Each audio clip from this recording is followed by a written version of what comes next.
Hello everybody, here we are and uh, welcome back first of all. And the thing is that I have to change the title. The title is not as mentioned there. So let me change it. I didn't want to write the things, and that is why I just thought of copying and pasting this stuff. And that title is gonna be this. Let me copy it all, and I think this much should be enough. Coming back to this, hopefully I'm live. And let me replace it all with the current one. VS Code in container, that's already done. Auto scaling group, that's already done. So what is remaining? I mean, I'm not even sure about the title stuff. That's crazy. Let me check this thing out. Let me go to eraser and let's see how many things are remaining that we have to focus on. This is mainly gonna be the Grafana section if I'm not wrong. So let's first of all have a look at that. So integrating inside Ono, Grafana, Prometheus, Google Cloud. Ultimately, this was also something that was remaining, Google Cloud. Regarding this, I have to talk to somebody exactly how it works and all. So how can I get 300 credits? And apart from this, others are fine. So ultimately, the title should be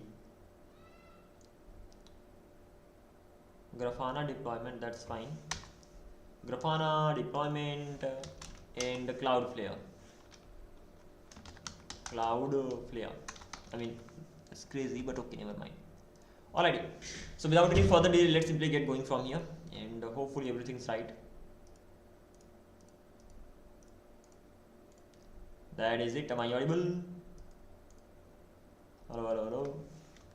Can you hear me? That is it. Am I audible? Yeah, yeah. Alright, okay, so here we are, and right now we are gonna be focusing on these things one by one, and we'll be getting them done. This is something that's been here for a long time. So the next thing is that is integrating inside Hono Cloudflare. This was I was working with yesterday, so not yesterday actually, the day before yesterday, and I just simply made an application. So projects, that should be inside learning section, and that is SDK with Hono. I think this was the thing that I was working with, and few things are gonna be here. And right now let me exit from here. Coming back to this particular section, well, this is not quite needed. Coming back to this one, same here. Even I happen to deploy it here, I mean that day, so that's a good stuff. What's the goal right now? The goal is pretty simple. I should be able to increase the number of instances, and I should be able to decrease the number of instances. For doing that, I got these many things, great. And I needed the access, and again R2 scaling client, so S3 client configuration. Let me search S3 client configuration. It's gonna be pretty simple, getting it done as soon as possible. What else?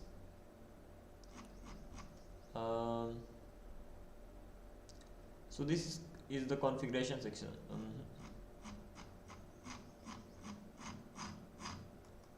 Never mind. Client configuration.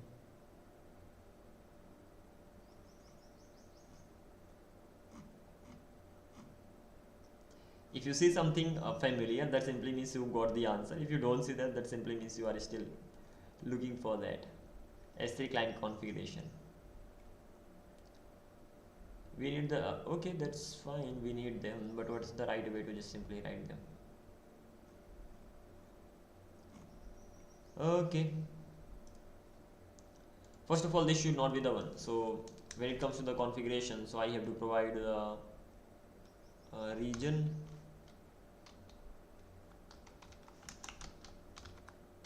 region.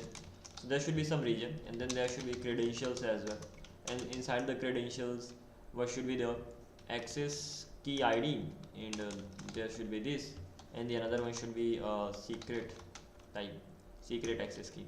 The name is quite crazy. Sorry. So it's quite common to just simply forget them, but overall this should be fine. Now the question is, how will I get the region, credentials, and this all of this? And the good thing is that I can just simply say process process dot e what process I'm inside what oh no Cloudflare. So c dot env dot what aws region region just like this. Apart from this particular thing, why am I getting this error?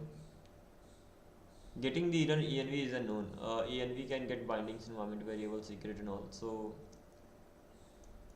probably I have to mention it, never mind. And similarly over here, so c dot env dot aws uh, access key, and similarly aws access secret. So aws ultimately c dot env dot aws access secret. So this is how I'm gonna be going up with the things. The first thing is that this is the error that I'm getting ultimately. C dot env is a type of unknown, so unknown is the issue. So in that case, what can be the solution to this? Let me get rid of this section, as this is unknown. So let me check this. So bindings, we have to do something like this. Type of definitions, if you want to use something called what bindings to what my kv env dot my kv dot get my key kv namespace. So I'm gonna be binding it like this. So I did through it. In Cloudflare workers environment variable secrets kv namespace d1 database r2 bucket etc.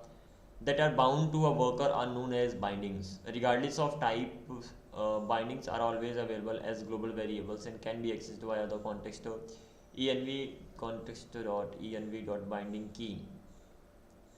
So we need to have some kind of binding key, right? And once I have the binding key, after that I can get the my kv. If I directly search env, so I think at the end of the day I will get only this. So when it comes to in the environmental variables,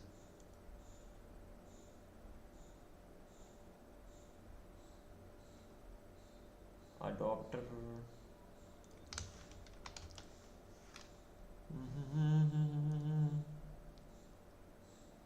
okay, so backend workers env where's go in dot dev dot what's front end white env where's go in local.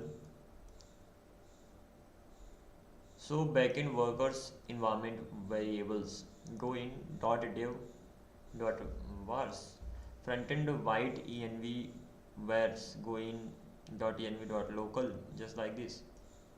Front end so if we want to get them, we can get them like this: import meta dot env and white sys public token login page and dashboard page. So wrap your application with the Stash provider component and pass it instance of the Stash UI client. Okay, Stash is coming from where? This is coming from here. It is mainly when I'm using this particular service, nothing else. And by the way, it gets the white Stash public token and gets it, that's fine. Backend, to get that in backend,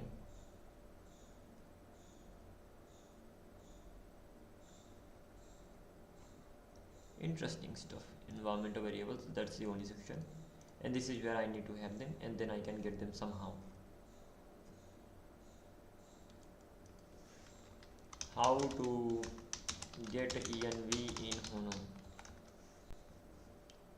Adapter helper, you can specify the name. Adapter helper, import Hono env from Hono adapter env. So once I have this env, after that env and the name, so if I pass the name, then I will be getting that. Interesting. So is there any other way? The way is simple. That is workout. What is this? You can specify runtime to get environments variables by passing the runtime key as the second argument. Okay, this doesn't make any sense to me. First of all, I started using this and now I'm getting this error talking. I'm gonna be taking the help of AI. Having said that, because this is the first time I'm using this, I mean getting the environment variable stuff. But I did have a project over there. I used environment variables, but that was not the Hono application, right? So was that the Hono app? That was, if I'm not wrong. So how can I check that? I actually used this here, right? Just a minute. So coming back to this particular section. Okay, let's go through it. What else? Don't really have any other option.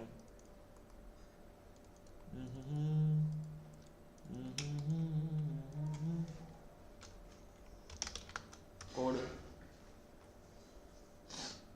So here we are, and in this particular section I think I used environment variables too, if I'm not wrong. Since our resource index.ts. So yeah, c.env database URL. The question is, why wasn't I getting the error here? And the answer is what? I did use c.env database URL. Once I used this inside tsconfig, I have this DOM here, wrangler.json. I have this variable database URL, and I think this is something that makes the difference. Let's see. I'm gonna be trying few things out here, and hopefully that's gonna be working fine. Context, and coming back to this one, not this one, wrangler.json. I don't really have anything to add. Interesting. So in that case, DOM is already added here.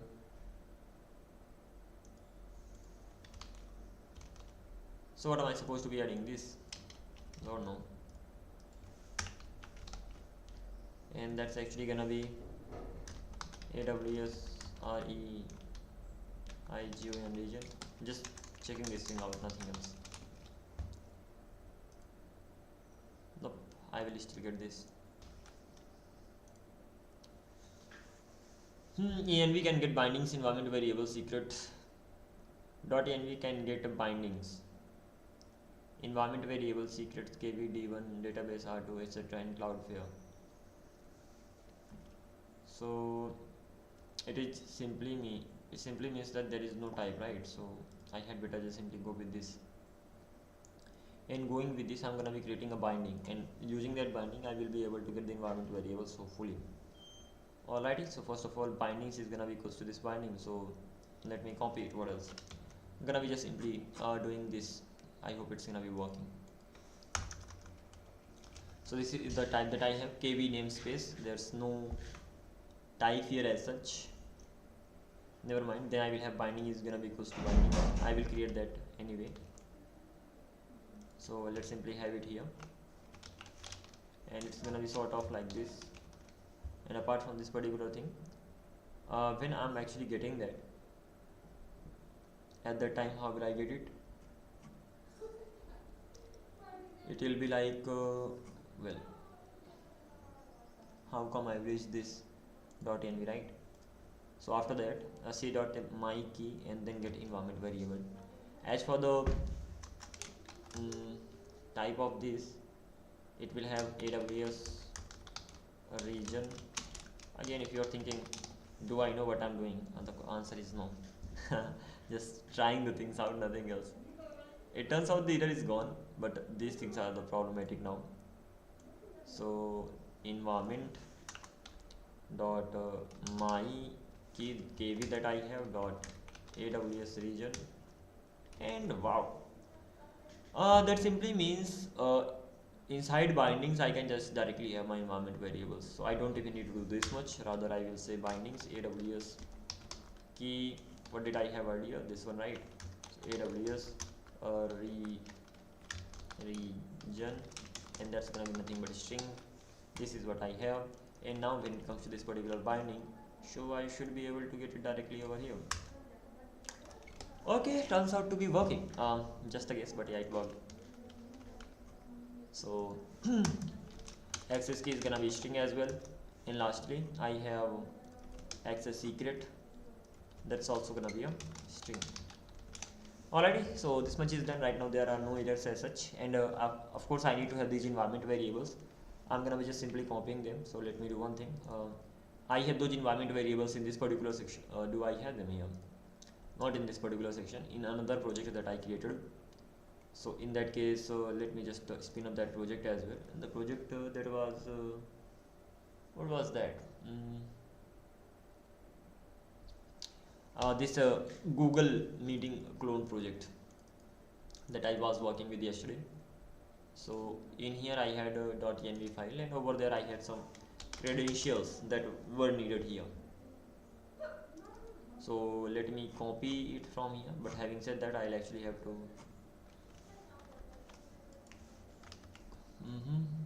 I need to go to web. Inside web I have this .env file. Of course I cannot show everything, so let me stop recording, bro. Let me turn off sharing the screen, and right now I'm gonna be getting this. So I have AWS secret, access key, and region. The name is quite different.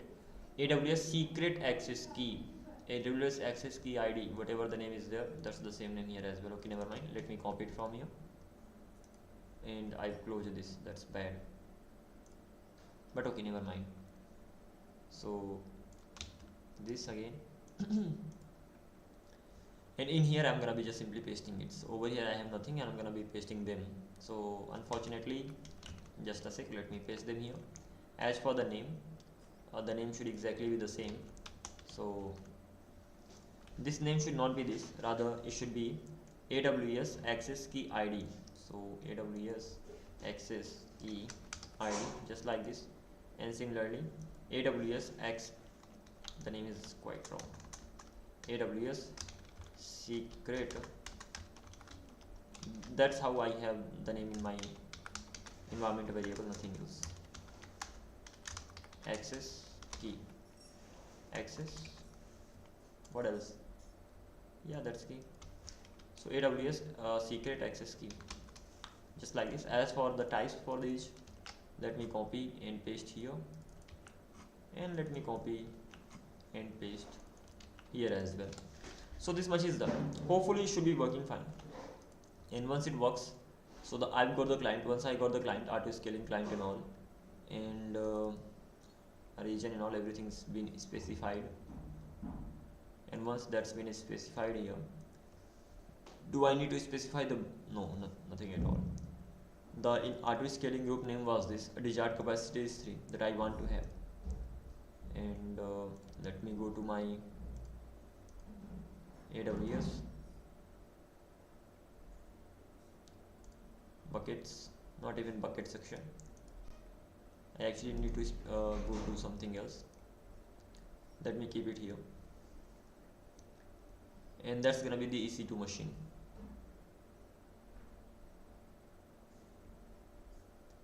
EC2 and instances. And how many are running? These are the ones that are already running, and they are nothing but the instances created by auto scaling group. So I have one auto scaling group, and that has 2 instances running right now. Okay, what do I want? I want to have 3 of them. Okay, so the desired capacity is 3. The VS Code ASG is the name. New set desired capacity input, and then after that await client sent console, and that's it, done. So what I have to do, I have to just simply send a request over here, and it should be working fine. There should be a post request, so let me copy it from here. Let me go to Postman, and hopefully it's gonna work as expected. Ooh, that's insane. So that's actually gonna be a post request. Let me paste it here. The number is gonna be 3, of course. It doesn't really matter which number I specify here, because 3 is hard coded. So in that case, let me replace it by num. So this is how I'm gonna be going ahead. Does the desired capacity can increase as well as decrease, right? Okay. So API v1 instance set capacity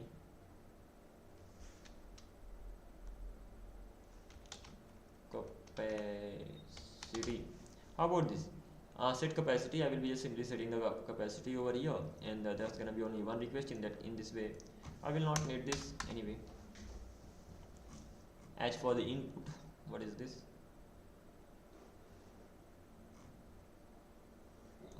This input I have here.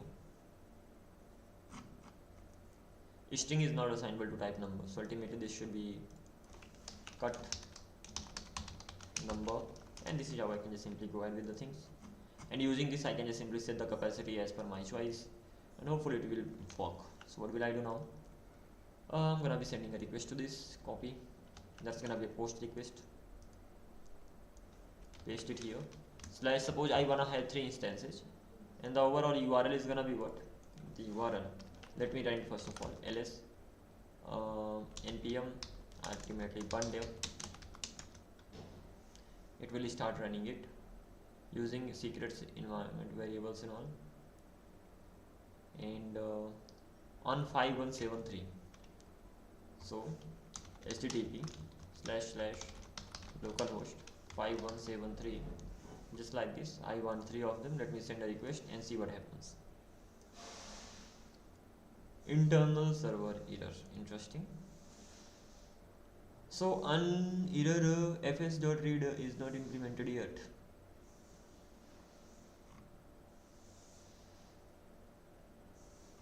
Is it not able to read the file?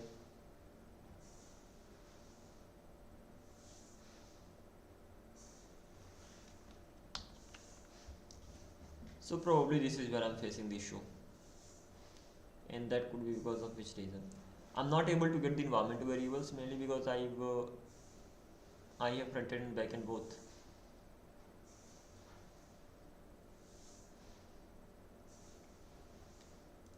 Question is how to get a env in rank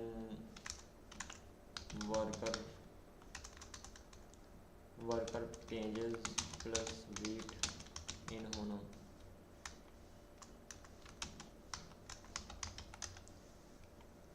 So Cloudflare pages environment variables.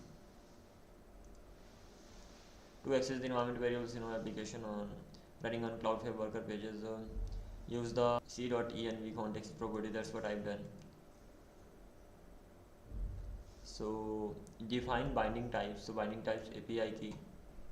Then at the end, the bindings are gonna be added here, and then c.env, and then I will be getting the environment variable.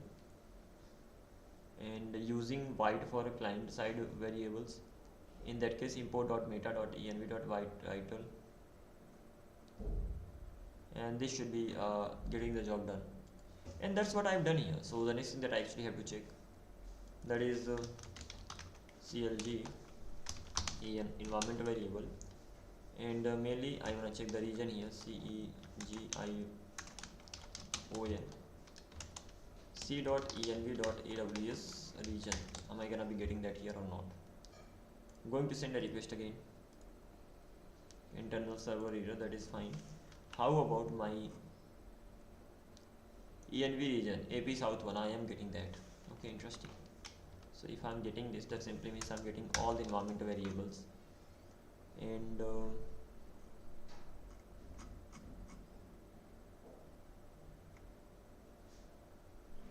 what is the issue then?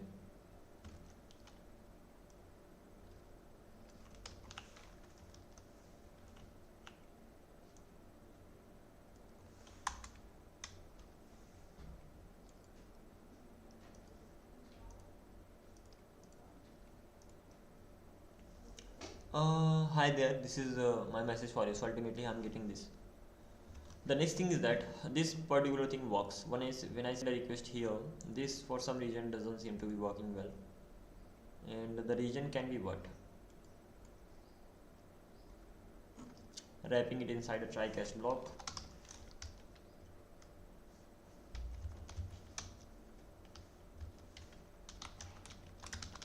Error is gonna be equals to error here. Hopefully I will find the right reason behind the error. Okay, this should be instance set capacity /3, the post request, send the request. Incorrect type for promise. The promise did not resolve. Response. Incorrect type for the promise. Await. Async. At line number which one?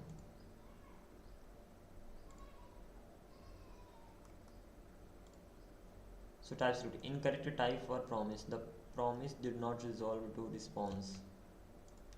This. Client.send. I'm sending the command. Set desired capacity. I'm giving it the input. Auto scaling group. Desired capacity. How about specifying 3 here directly? No.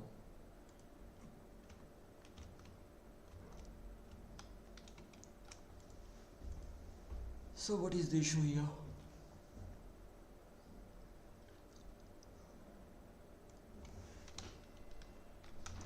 CLG client, then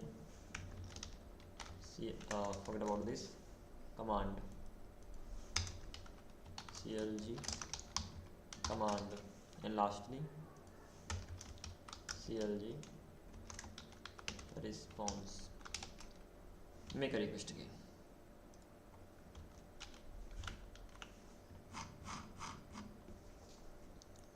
So what all I'm getting? I'm getting the client, I'm getting the command, and then I'm getting the problem.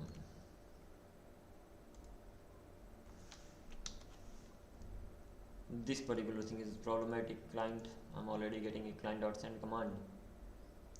What is the response?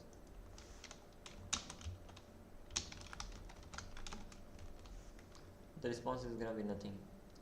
It is saying incorrect type for promise. The promise did not resolve to response. And do we face this thing in face this issue in serverless backends or something? No, let me send the request again and see if anything comes up. Ultimately I'll keep getting this error. So this is the error that I'm getting. Either environment fs.read not implemented yet, fs.read file is not implemented yet. That simply means this does not support that.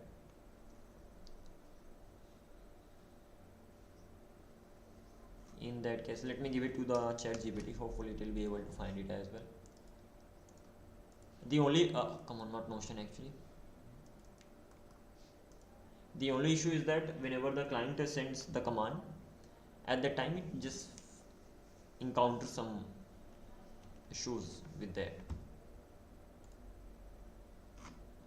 This error usually happens with Node.js code that uses fs file system, runs environment where fs is not available, such as Cloudflare workers is yeah, that's definitely not available.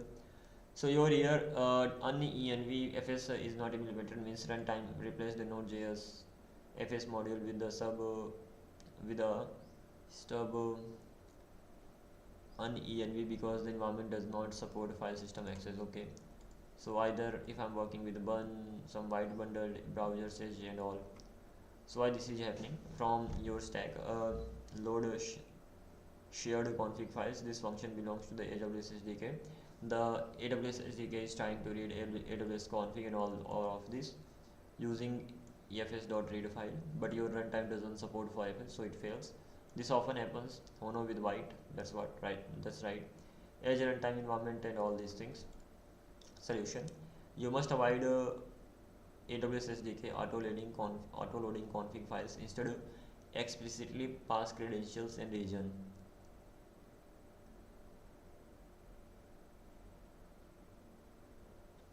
example AWS SDK client.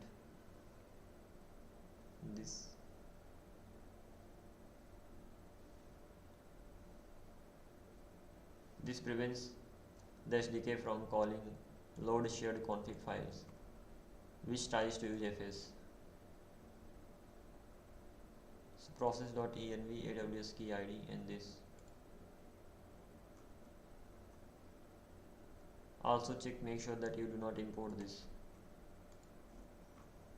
It is asking me to use that directly, but this is what my code is. Have a look at this and tell me what can I improve. The issue is not in your credentials, or the issue is not your credentials. Your code is actually correct. The real problem is the runtime environment. You are using Hono plus White, which is running a non-node runtime, H1 Cloudflare system style runtime. So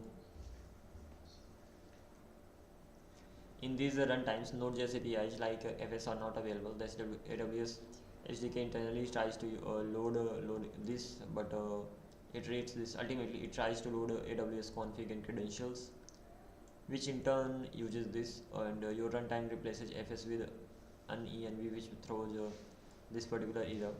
So why AWS SDK is still trying to read files even though you have passed credentials access ID, and these AWS SDK still loads the default credentials provider chain, which includes env provider, shared config provider, uses FS process provider, and web identity provider. The shared config provider is the one causing the crash, this one. Fix or disable AWS shared config loading. So add this option to the client region. This default mode is gonna be standard, but the real reliable fix is below. Correct the Hono plus White. So white config.ts SSR. This prevents White from bundling AWS SDK into edge compatible unenv environment. So SSR no external. Okay, let me see whether it actually works or not. So another possible fix can be use the node runtime explicitly when running Hono.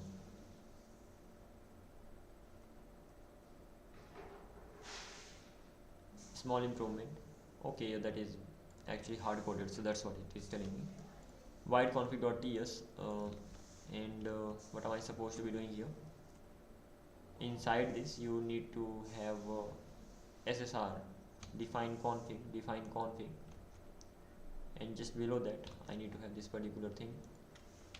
So let me add it here, and let's see whether I'm gonna be getting the same error or not. It has started, great. Let me send the request. Still getting that. It doesn't really have any effect.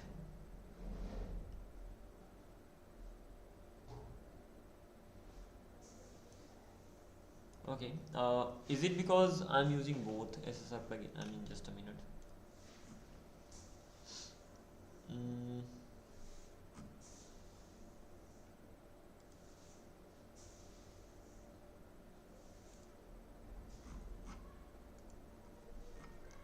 Okay, over here I can do one more thing. I think one more thing was suggested here, and that is default mode is standard. Let's see.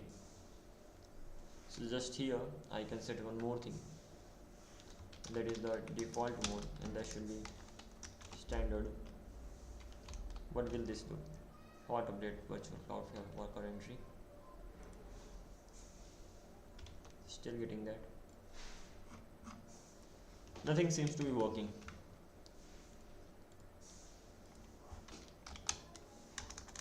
Will it be fixed if I just use workers? Short answer, no, it will not automatically be fixed just by using workers. In fact, Cloudflare workers has the same limitation. It does not support Node.js FS, so if some library tries to read FS files, you can still see the similar error. So why workers have the limitation? Okay, fine. Good news for AWS SDK for JavaScript v3 actually works in workers as long as it doesn't try to load local AWS config file. So that is so In workers it actually usually works because credentials come from env, and as we will not load read the file. One thing you should add recommended, that is runtime. Workers we have closer to a browser runtime than Node.js. So if I add runtime browser, then it should be working probably. What what all do I need to change in my code to make it work? Coming back to this one, this default mode doesn't really work ultimately, so cut it from here. Hopefully you can set the runtime, and that's gonna be actually the browser. So let's see how it's gonna be going on. Okay, so let's see even this thing has been done. Send a request. Nope, still getting the same issue. Coming back to this, to make your code work in Cloudflare workers with Hono, you need to make a few small changes. Okay, few small changes. What? Runtime this. Apart from this particular thing, right now you read num but ignore it. So of course I have to add it here. And then in wrangler.toml, inside where I have to add this. So workers will expose them through c.env.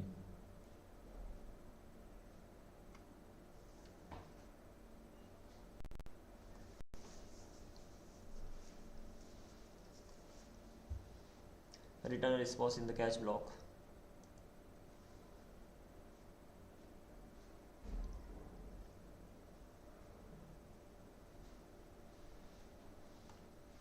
It will not work. I know. One more thing.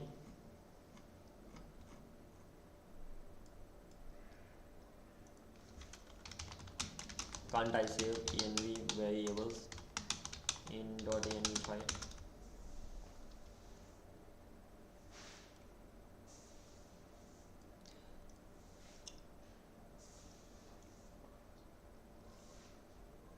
You can create a .env file in your project root like this, and Wrangler automatically loads .env values during local development. Good for local testing. Using wrangler.toml recommended for deployment.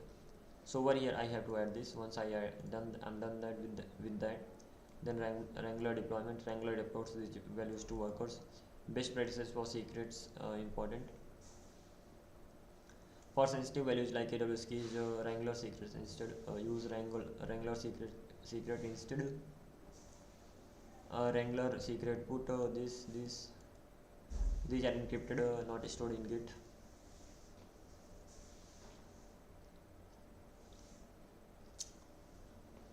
You can still access them the same way.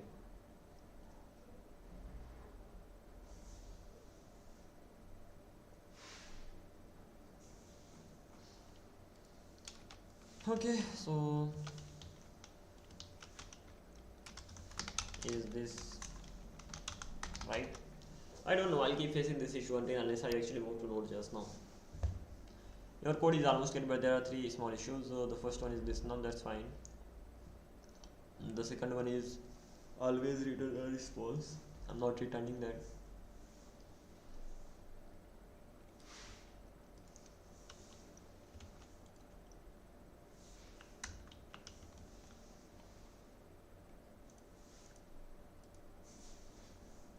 Something went wrong. Again getting that. Oof, it will keep happening.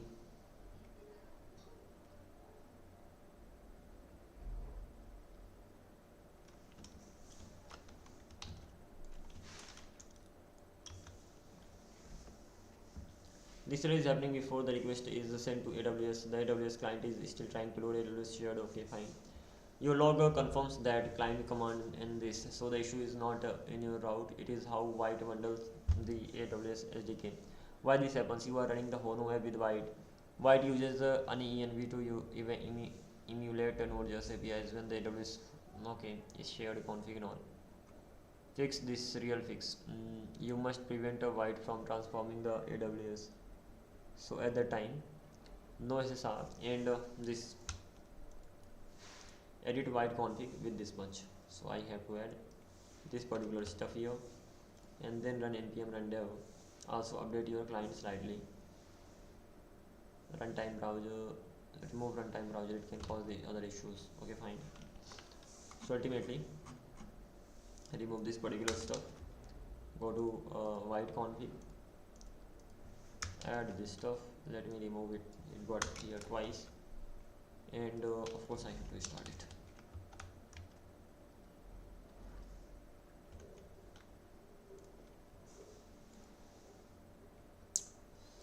Nope.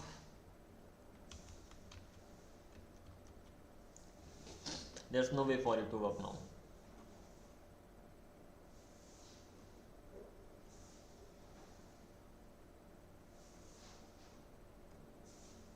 And I think whatever is happening here, that is mainly because I'm using white, right? So let me do one thing. Instead of using white here, I'm gonna be just doing one thing. One,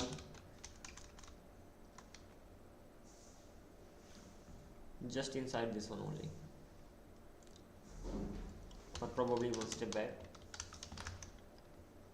So one create @ latest, create phono @ latest.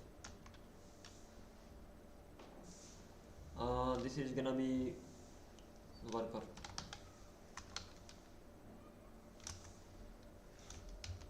Cloudflare workers.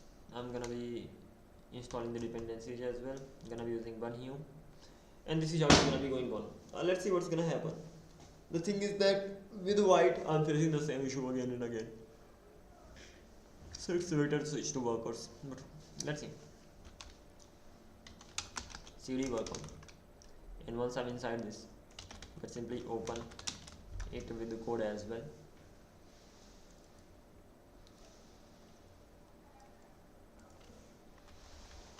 Here I am. Index.ts. This is how it looks like. What will I do here? Mostly I'm copying and I'm gonna be copying and pasting this stuff. So this is the thing. Let me copy it all. Let me paste it here. First of all, ts config, and I need to add DOM here. Okay, there is gone. Coming back to the top, need to install these things. So ultimately I don't need these things now, because this is just the backend part. Bun add @AWS SDK.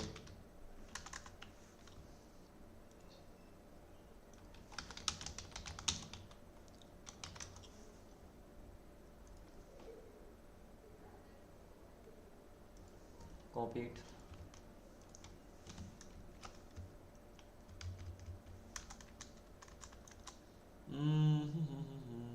Nope, this is not the one. I think I can install it directly.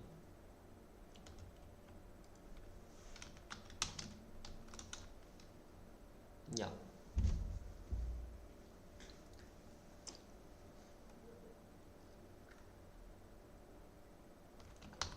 Alrighty, this seems to be installed. Then bindings, I'm not sure whether I need it inside this one. Render, let's simply get rid of this. AWS SDK, let's get rid of this as well. Bindings are not required, especially in workers directly. And turns out I was wrong. Okay. Bindings are required here.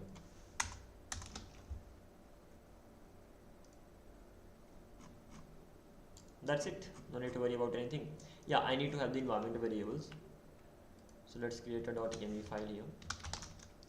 And better copy everything. So here I am. Oh. This is the section. Let me copy the environment variables from here to the another file. The environment variable, copy, close, paste them to the another environment. This one, done. Fine. And what is the next thing that I have to do? This is simply write and then see what happens. ls bun dev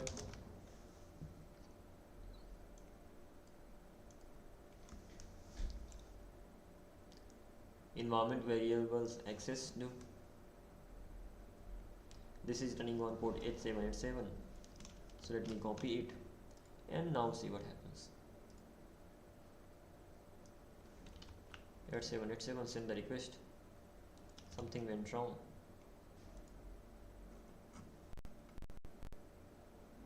DOM parser is not defined.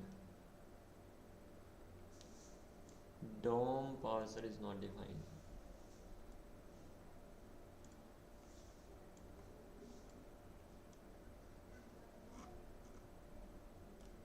It's okay.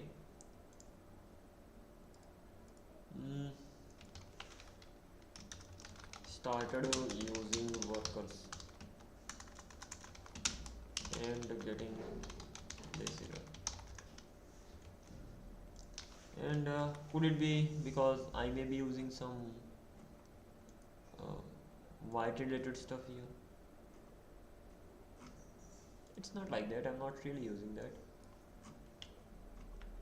So in that case, should be fine. Yeah, coming back to this one. You move to Cloudflare workers, but now the error shows that another runtime mismatch. Reference error, DOM parser is not defined, comes from the AWS SDK JavaScript when it tries to parse XML and all. Why this happens? Auto scaling uses the AWS query protocol which returns XML, that's fine. And then important conclusion, AWS SDK v3 is not fully compatible with Cloudflare. Workers for some AWS blah blah blah blah. This Dynamo. It works better with better for S3 DynamoDB Lambda. So the correct solution recommended, direct API.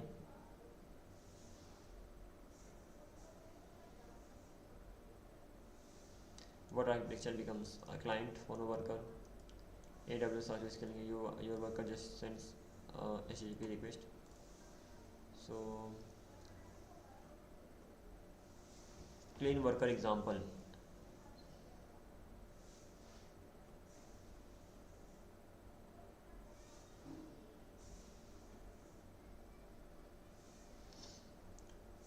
AWS fetch auto scaling group, method post, body new, URL parameters, set desired capacity. This works perfectly in workers. Why does it work perfectly in workers? I have my AWS client. After that, instead of sending it directly from the AWS client, I can make a fetch request. Yeah, that's right, I can. So AWS auto scaling group, this method post, new search params, action, auto scaling group name, capacity. Will it work or not? Don't know. So let's try this thing out. So ultimately it is asking me for this. So instead of sending everything from here, this much, I just need to have the client and just simply use this AWS client.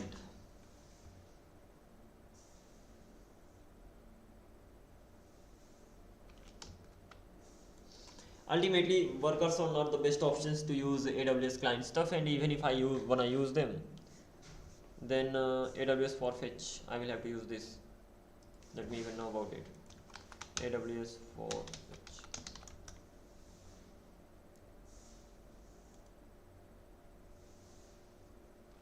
This actually comes from Cloudflare side.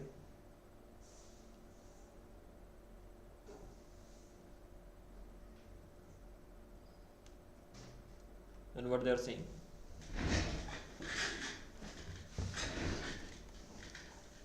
you will get the AWS client. Just simply you will get the AWS client from this, and after that you have to just simply make a request, right?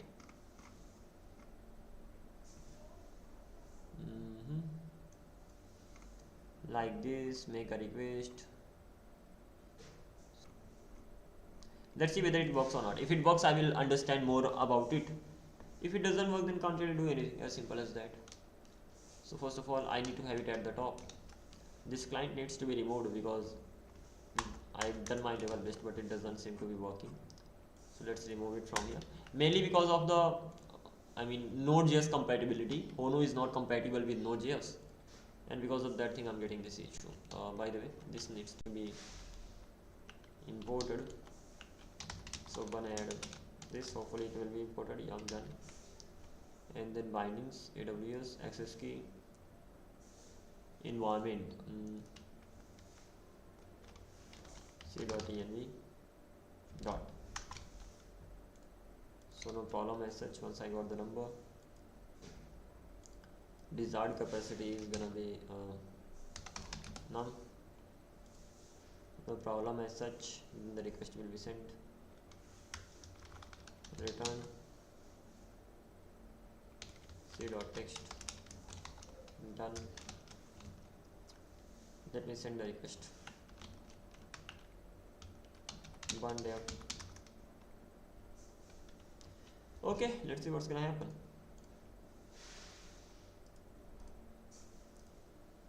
Something went wrong. Such a good thing. Either body must be string array buffer. Body must be string array buffer array views unless you include the this.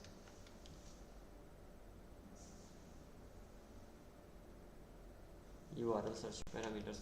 I don't know why it has even added this. Again, this code was written by the AI, so giving everything to the AI, and let's see what it says. Hopefully I will get something out of this.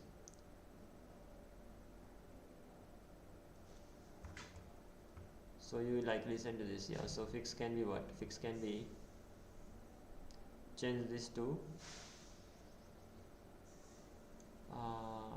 string, literally. This is the solution to that.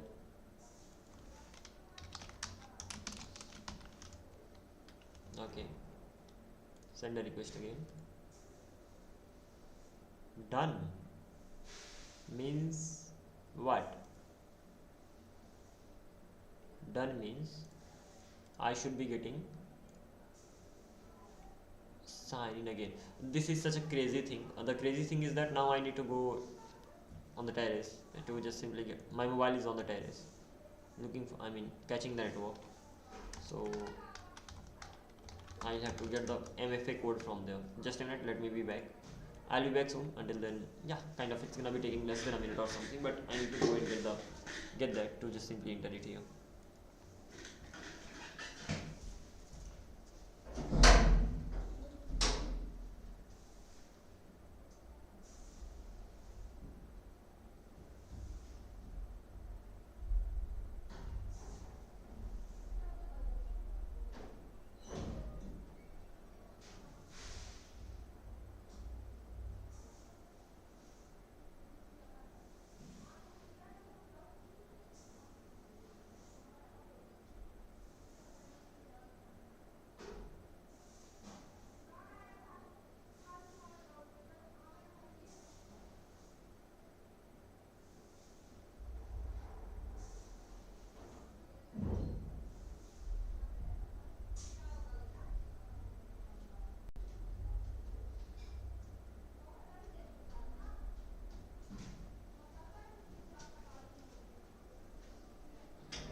हो जा भाई.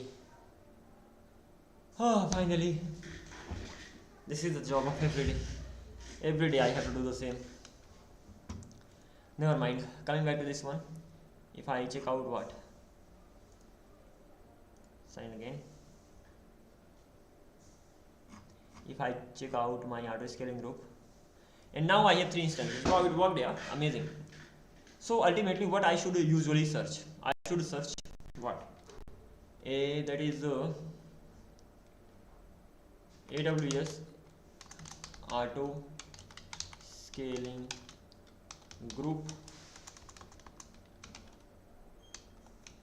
SDK with Hono.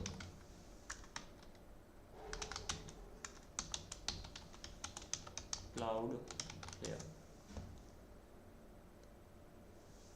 This worked, whatever was given here, it actually did the job. AWS Lambda. Cloudflare plus AWS.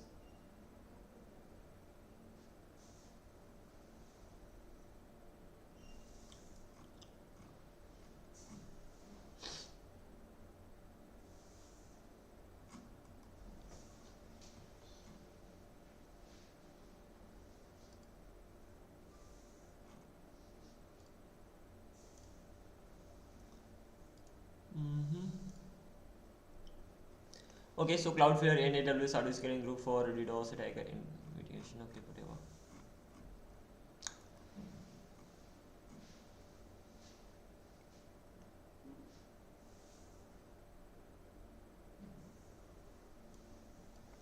Let me directly go to the website of Uno and see what all it provides.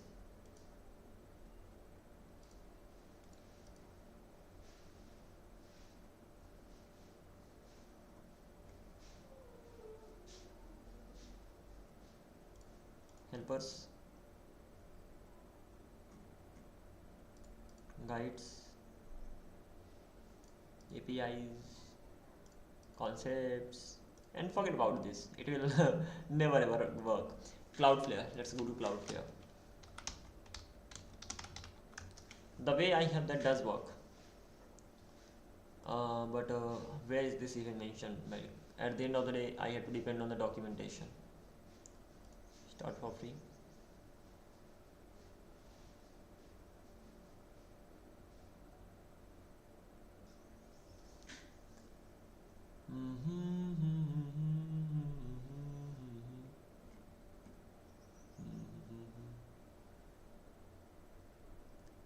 The documentation, don't I have the option for that?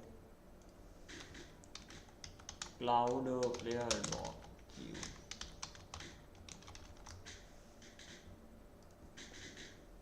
Okay, here we are. What do we want? Featured this developer tools, workers pages, images, workers, AI products built with Cloudflare.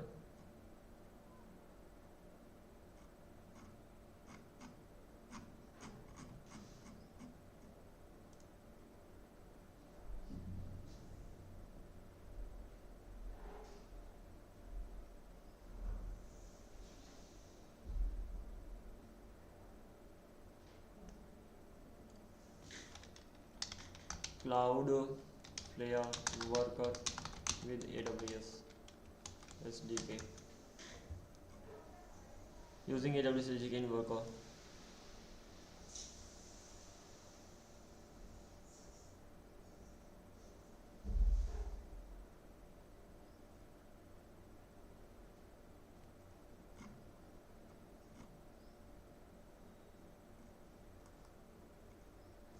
AWS SDK Cloudflare R2 logs.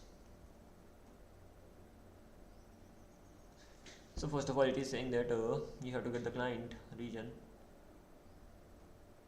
After that, send. That simply means I will get 0.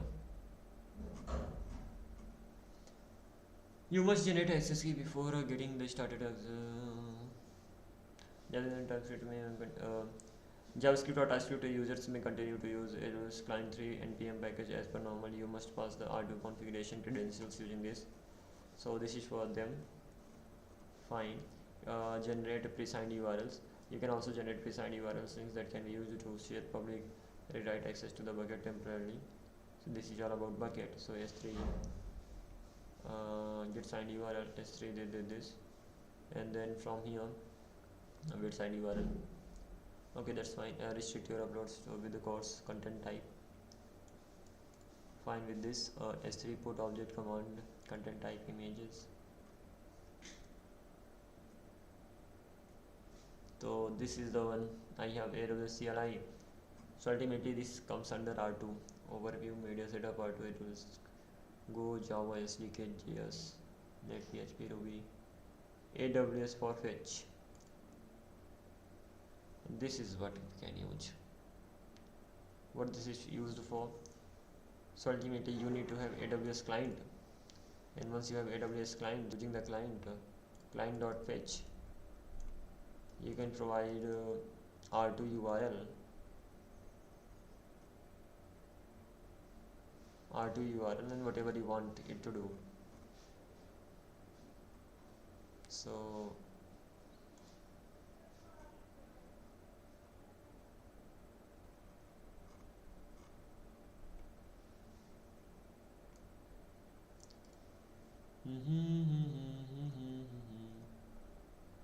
alrighty, the good thing is that the code that we have that does work. Okay, and What else can we expect? What are we doing here? First of all, Cloudflare or Hono, both they don't support Node.js APIs like FS and all, and because of that thing, I've been getting the error. So I use something called AWS for fetch, and this mainly works with Hono. And over here, I simply send the fetch request on this particular URL, and the method and all the remaining options that needed to be sent. And once I send it, it automatically increased. And this is the client. On the client, I'm just simply calling this fetch. For now, what I'll do, I'm just simply gonna be copying and pasting this thing in my notes. Later, I will be exploring it even more. Okay, this should be even enough. We are able to increase the quantity. If I want to decrease the quantity back to 0, in that case, let me make it 0 because I have to stop all of them. So let me send a request. Turns out the server is not running yet. So one day, let's simply run that. Simply send the request now. The quantity will be decreased to back to 0. So if I go here and refresh this, it's still 3, but they must be getting terminated or something. They're still in service. I cannot make the quantity 0, is that so? For that thing I will have to use something else, some other method and all. If I make it 5, I can only increase the capacity, is that so?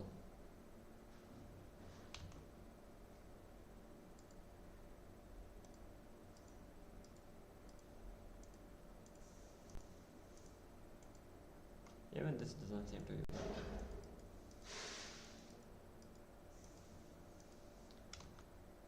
Literally post HTTP localhost 787 API instance set capacity 5.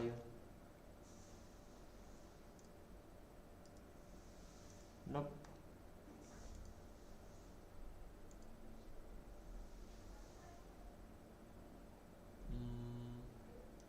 Desired capacity 3. Why did it work the last time? In environment variables I have here, and I have AWS client that is actually coming from there, just making a request. The thing is that this auto scaling group aws.com set desired capacity, auto scaling group, desired number, it should be a number, so whichever number I'm sending, version should be this, to string.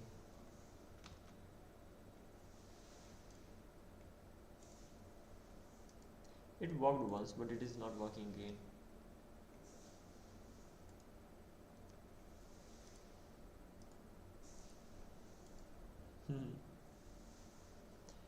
Interesting. I thought it would be working, but it's not quite working.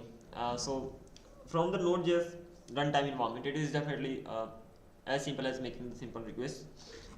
But right now, don't know what is the reason behind this.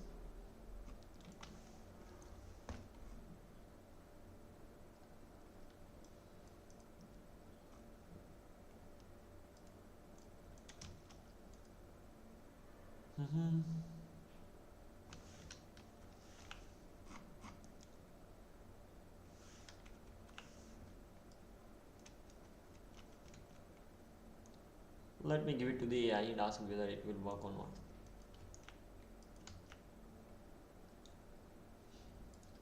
This is gonna be the last one, and apart from this particular thing, I'm not really gonna be worried about this. As for changing the capacity, I can change it anytime. This is not something that I have to work with anyhow. Even you only need this changing stuff when you are just simply assigning some machines, virtual machines, to others. At that time, this mainly gets important. And for now, I can just simply take it lightly. Having said that, if I were using Node.js, it could have been simple, the simplest actually, because Hono does not support AWS SDKs and all, but Node.js does support that. So with the Node.js, we don't really face these many issues. Small correction, creating AWS client inside the route works, but it's better to create ones outside, so it's reused.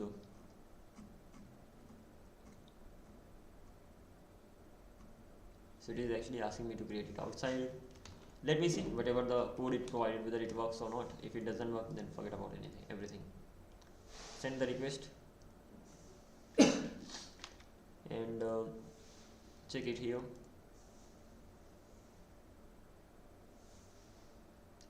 It worked. You know what was the reason then?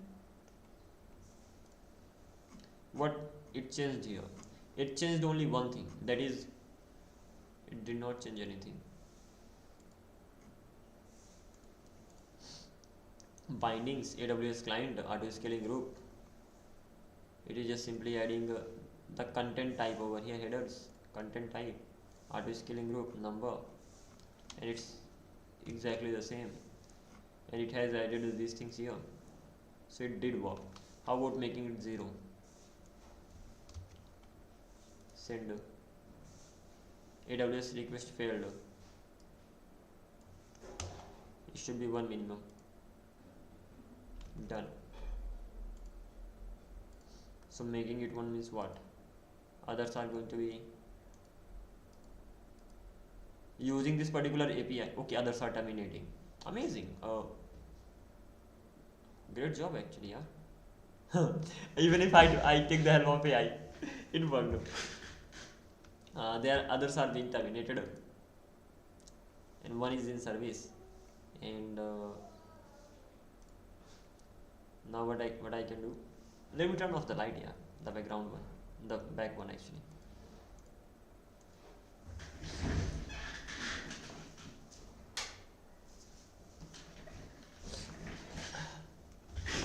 Oh, lighting here, yeah. Now it looks better. So yeah, what I was saying. At least this code that we have, this is working for sure. If I refresh this, so others have been terminated. Only one is in service. And if I want to increase, so I can increase the number to max 10. And let's see, this time I'm gonna be having 10 machines. Done. And hopefully I will get 10 machines right now. So it's not the hardest thing. Even if you are working with Onos, of course you would better know how to send the fetch requests and all. And if you are working with Node.js, so you can directly send the request. SDK doesn't throws error over there. Coming back to this one, let me refresh this, and now I have these 10 machines. So yeah, that's what I wanted, didn't I? And what will I do now? I'm gonna be just simply clicking on this, setting the desired capacity to 0, minimum 0, this 0, and update it so that everything stops. So we are able to make the changes. And what will I do? The good thing would be saving the code somewhere safe. So let me go here. Let me do one more thing. I'm gonna be spinning up barrier here. And what is the IP of the barrier? 4.59, right? So let me start from here. And right now it is working. So what will I do? Close this and close this. I'm gonna be opening my notes, and inside my note I'm just simply gonna be pasting this stuff. So we have gone through this. Thankfully, even it started working. I never expected this thing to work, but yeah, we have integrated it with the Cloudflare, so nothing could be better than this. Time to talk about Grafana. It's been quite a long time in the sense it's been 2 days. Yeah. So better just simply get this thing done as soon as possible. And the thing is that so far we've been just working locally, then even we have to deploy it, and then we have to see how Grafana and all these things work on the cloud. But for now it should be enough. So let's go with that Grafana stuff too. So if you actually remembered, so if I come here, learning, and Prometheus, right, this was the code that I had. And inside this code I just specified some of the things. Even I have a few services here. One of them is Node.js. This is the Docker Compose YAML file. It simply starts out all these things in one go. Okay, and once you're starting them, what is the next thing? The next thing is that mainly focusing on this particular part, exactly how you make graphs and all on Grafana. And once we've gone through this particular stuff, after that I will deploy it and then see whether how it works on the deployment part. Okay, so for now what will I do? For now it's pretty simple. Docker compose up, it will be just simple sudo docker compose up, Sudo docker compose of will simply start the Node.js application that I have. It will start the Prometheus one, it will start the Grafana one. All of them need to be started. They are gonna be in the same. They are gonna be in different containers, but using their names, I'm gonna be able to talk to them. Mainly because the name they have, that name references to the IP address. Having said that, this is the Prometheus.ml file. So when I have Prometheus container, at that time Prometheus container talk to the Node.js app using at 3000 port, something like this. Docker compose of enter the password, and it will be just simply starting everything. And I have to say a few things here.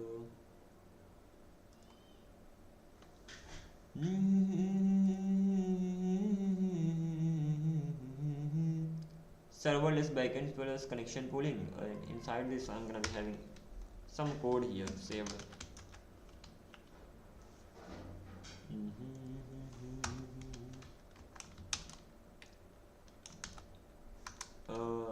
Setting capacity of AWS auto scaling groups on Hono worker. Just like this, this is the title of that.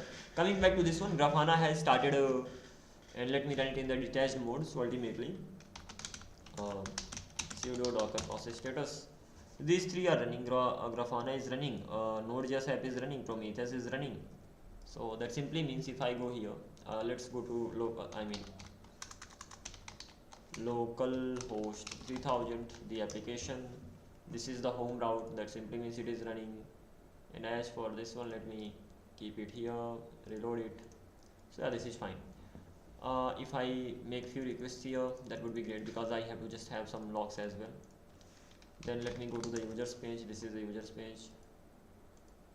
1 2 3 4 5, and there's one more. I think that is the health check. And this is gonna be the last time when I'm actually gonna be working with this. I will even get the deployment section done, and then it will be done forever. Okay, so this much I've done. The next thing is that I have to go to local host and what let me go to 9090. This is where Prometheus is running.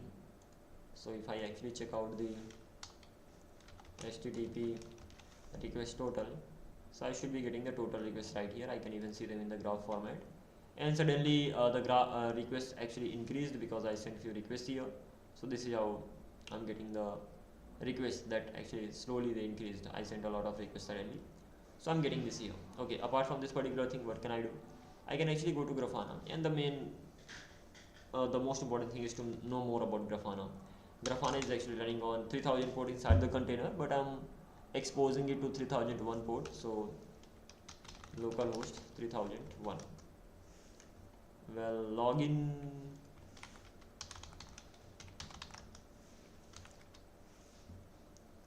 Okay.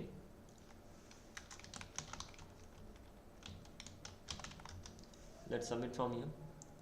Once submitted, if I go to dashboard, I'll have to create a new dashboard now. So like once you have started Grafana, let it go on, like otherwise the data you will lose. Interesting. Okay, let me do one thing. Let me search Prometheus here. Prometheus. The spelling is wrong. Prometheus. Let me add new data source. Once that is done, add the IP here. Prometheus 9090. It will be getting the data from the Prometheus side. And apart from this particular thing, nothing else as such. No authentication is needed as for right now. And this should be working. What is our goal? Our goal is pretty simple, like running it here, creating some graphs, after that deploying it and checking how it works. Nothing else. This is what we have to do. So it is created. Let's simply create some graphs. That's already saved. So let me go to data source, build a dashboard. connections. This is the one, build a dashboard, add a visualization dashboard, select this. From here I can just simply work on the dashboard. What do I want? I want to have few things. I want to know the number of requests at current time, right? Okay, number of requests at the current time, like number of pending requests, how many requests are pending. So in that case, let me select active request. It will tell me the number of active requests. I don't want to have any filter and all, and I want to go with the gauge right now. It will be telling me the data regarding the active requests, and I'm gonna be just simply adding this run query. So right now it's a 0, and let me just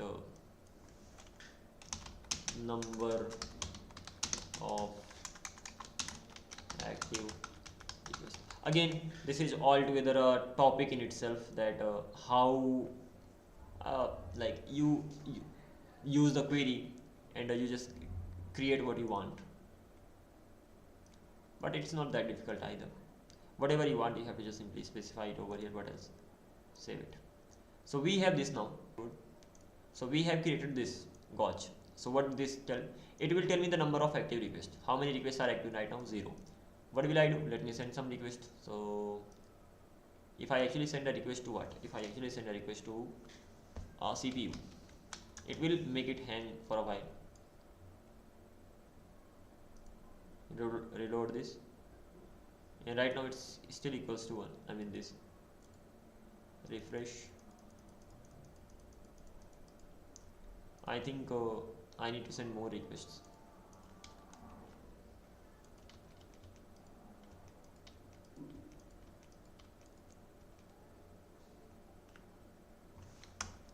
This thing is done. Done, done, done, done, done, and done. So I have many requests going on right now. If I refresh the page, I should be getting some result here. Number of active requests. Apart from this particular thing, meanwhile let me do one thing. This is the dashboard that I have. Add a visualization, and I even want to check the HTTP request total number of requests based on what? They should be of all type, right? So any type of request I want, time series, and HTTP total requests, HTTP total requests, just like this. Save it to the dashboard like this. Run the query. I am getting the data, it's not like I'm not. And back to the dashboard. Right now I have these two. If I refresh it, okay, I had many queries and then it came back to 0 if I'm not wrong.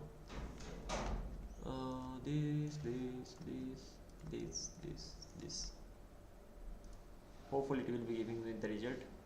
Refresh it. It is merely telling me about the request that I'm getting. Okay, so it is just increasing. So right now I have one request. It gets the information in every 15 seconds or something. So in 15 seconds it will get the information from the, it will be showing the result. So let's see how it's gonna be looking like. It is telling me that there is one pending request right now, but there are actually many. So will I get the request in 15 seconds or not? And it turns out I won't. This is interesting.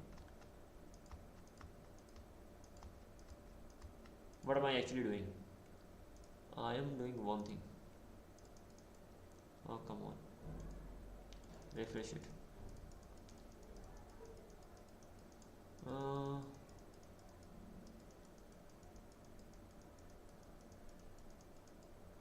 Number of active requests. So all these requests should be here, shouldn't they? Or maybe I need to sum them up.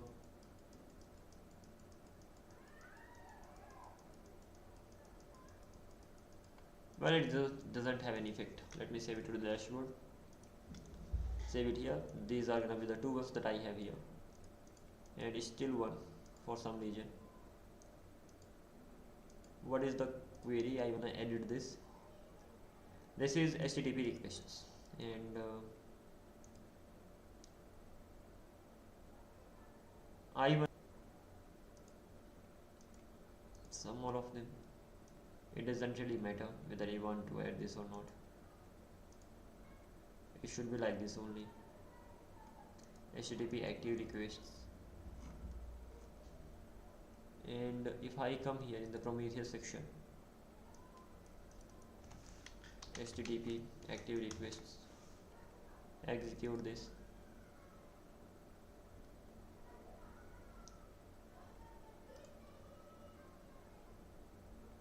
There's been only one. Why?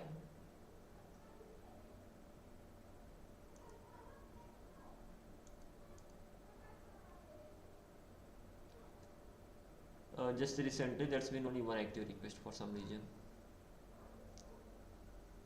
Even if I do this, these are active requests, aren't they?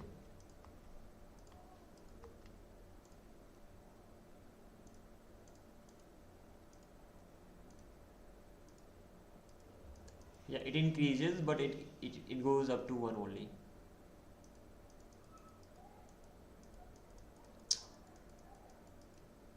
Okay, why is that so? Am I missing something?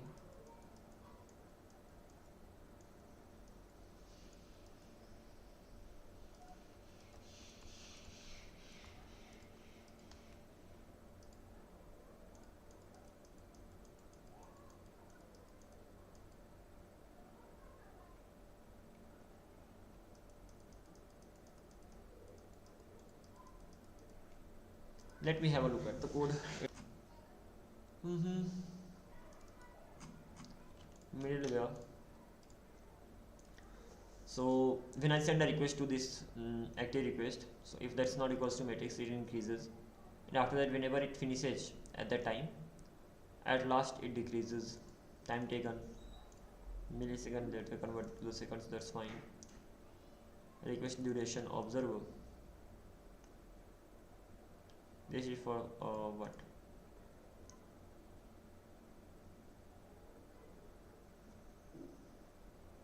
I'm not decreasing it, and I am increasing it here. Request counter is being increased all the time. It is actually being decreased here. So active request decrease, observing it as well.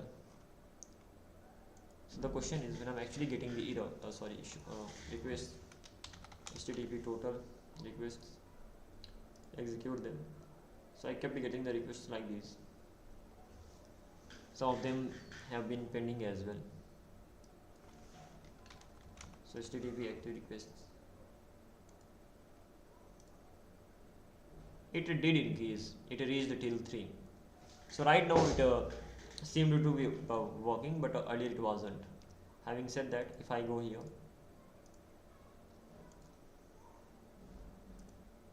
run the query, so ultimately I need only this. Back to the dashboard. Let me send more one of them. 1, 2, 3. Let's see how it works. So it's only one.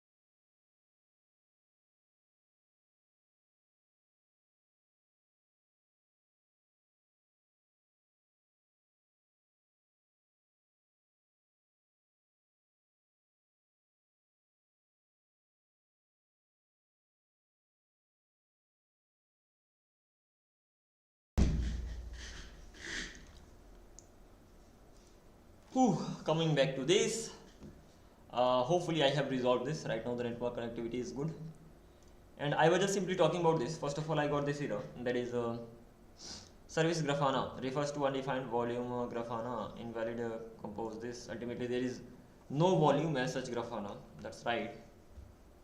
So in that case, what it needs to do, Grafana volume does not exist. So I think I need to create a volume called Grafana data. Okay, I need to. How about it creating it on its own? I mean, why it's not able to create the volume for itself? That's right, it should be able to do that.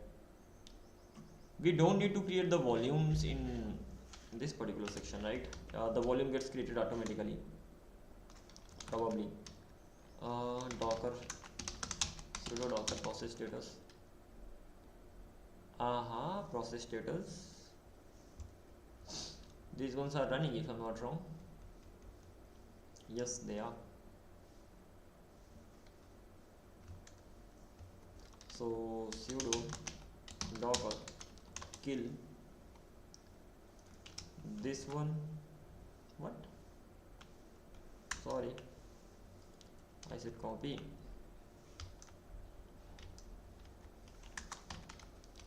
Kill this particular thing, then this particular thing, then this particular thing. Enter. They have been killed. Now protest status for all. And right now if I said sudo docker compose up, sudo docker compose down, sudo docker process status. Okay, they are not there. Interesting. Sudo docker process status for all. Usually, if I'm not wrong, when you say docker compose up, it automatically creates the volume too. Hopefully. Otherwise, I have to create the volume. What else? Sudo docker remove. Let me remove this, and remove this. Sudo docker compose up. Volume. Sudo docker volume list. So these are the volumes that I have, quite many. What will I be doing? I will be creating one more here. So sudo docker volume help. So I have create one. Create. What was the name of that? Grafana data, right? Grafana data.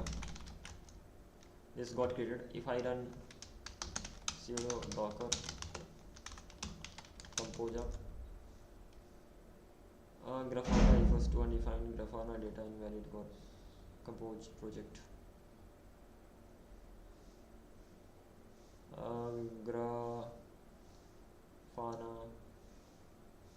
data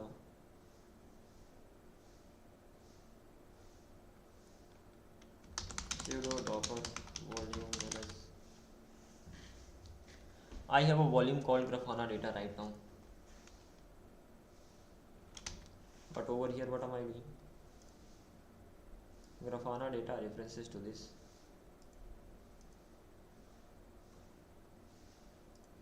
Prometheus.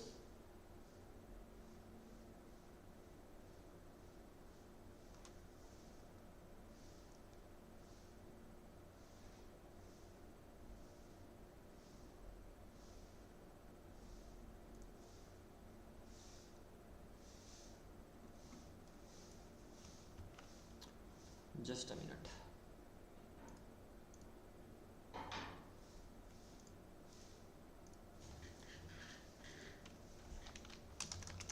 Will I have to create volumes or they'll be created automatically?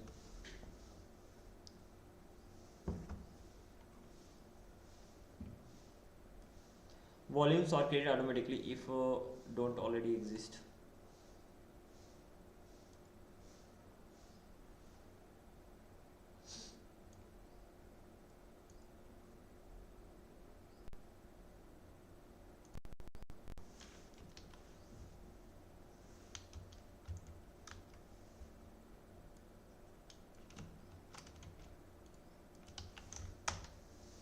why am I getting this? Docker is giving this because the named volume is not declared in your compose file. Compose file, but at the bottom of the file you only declared networks, not volumes. Oh wow. Sorry. How bad have I had this?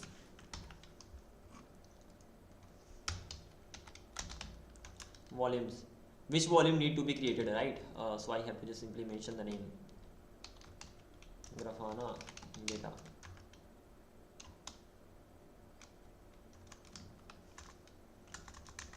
I can even add a driver here. So driver, and that's gonna be equals to something. I've even forgotten the name of the driver. Never mind. But yeah, even this much is gonna be fine. Right now it should be working fine. Docker Composer. Here we are. They are created. Now we should not be losing any data.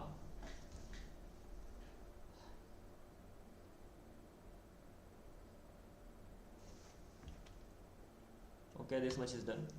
When it comes to Prometheus, so it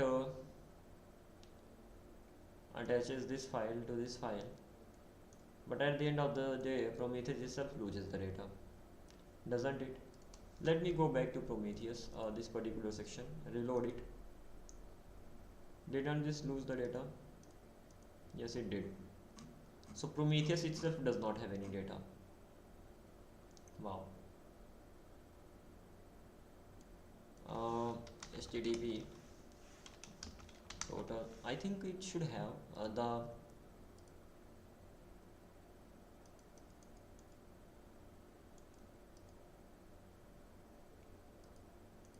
wow.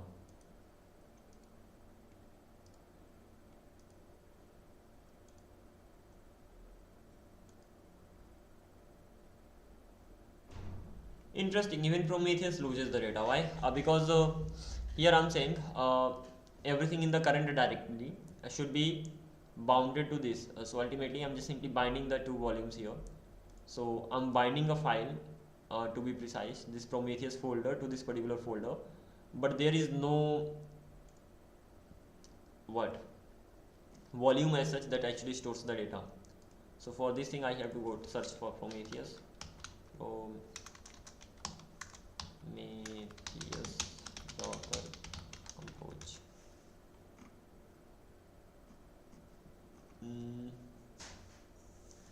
Installation, and then here. So over here you are doing binding bind mount directory Prometheus ML to this. Okay, that's what we are doing. This is the thing that we need to do extra. We are binding this, that's fine. We have to add the volume as well. Prometheus data should be bounded to the Prometheus. Okay, let's copy it. I'll have one more this here, and now I need to even add Prometheus data, and that should be fine. So Prometheus data that I have will be mounted, will be bind mounted. It will be bound. It will bound to that. I don't even know what's the right word to just simply say that, but okay, never mind. Sudo docker compose down. Now down, then up, and whatever data I will get, that will be stored, hopefully. Volumes are really important, otherwise as soon as your container is stopped, you are gone, screwed. Sudo docker compose. Okay, detached mode, it is ready. What next? Let's simply send some request. What else? I will create even one more. First of all, let me send a few requests.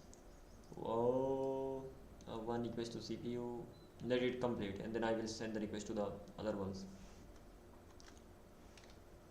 Users 1 2 3 4 5 6 7 8 home route 1 2 3 4 5 6 7 8 slash health check not found 1 2 3 4, and let me correct it now. 1 2 3 4 5 6. Done. Coming back to this Prometheus, execute. These are the requests that I got at once suddenly right now. Okay, what is the next thing? The next thing is that close this. These are the requests that I got, and what I need to do, I need to just simply create one, reload it, login, admin, one wedge, one graph on Grafana as well, and then I will stop admin, submit, add data source, Prometheus, save and test, go to data source, build, add visualization, select this one, total number of HTTP requests, add the sum as well, run the query. I'm getting this. Probably I don't need to add this, simply run the query. This is how I'm gonna be getting the result. Okay, great. Total number of requests per route, just like this. Save it, save it, save it, save it. Done. Back to the dashboard. This is what I have. Interesting. So once I have this, I'm getting this here. Refreshing it, I have this much data, and right now on Prometheus I have this much data too. If I say sudo docker compose down, then let's see what's gonna happen. Most probably I think the data should persist because I'm using volumes, but let's see. I have stopped this, so no doubt I will not get anything here. Fine. Sudo docker compose up.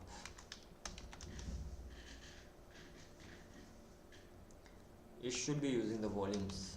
Reload it, and guess what? We did not lose the data that we had. Okay, this is the data that we had, and we did not lose that data. How about on Grafana? Refresh it. Can you imagine? We didn't even have to log in again. What we used to have, we had to do earlier. We had to just simply log in again, create the password again, right? This time we did not have to do anything else as such. So yeah, we are using volumes quite the best way possible. What is the next thing?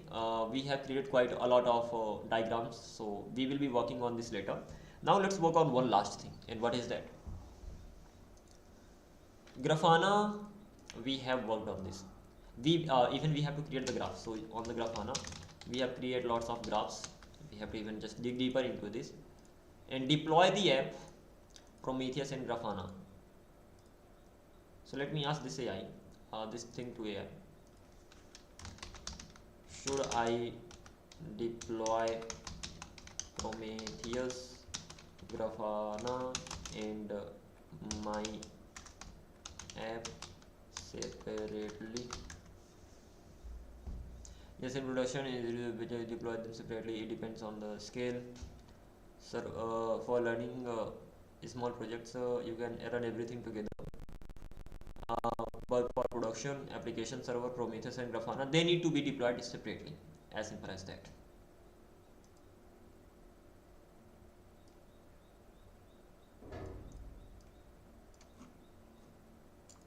Not just Prometheus, you lose monitor capability if your monitor is separate. If your server crashes, Node.js, Prometheus, and this, you lose monitoring completely. If monitoring is separate, monitor still works. Okay, great. So ultimately, I have to create 3 machines. So let's do that. Creating 3 machines, right? Exit. It's time to deploy this application. And deploying in the sense, I will be deploying my app. And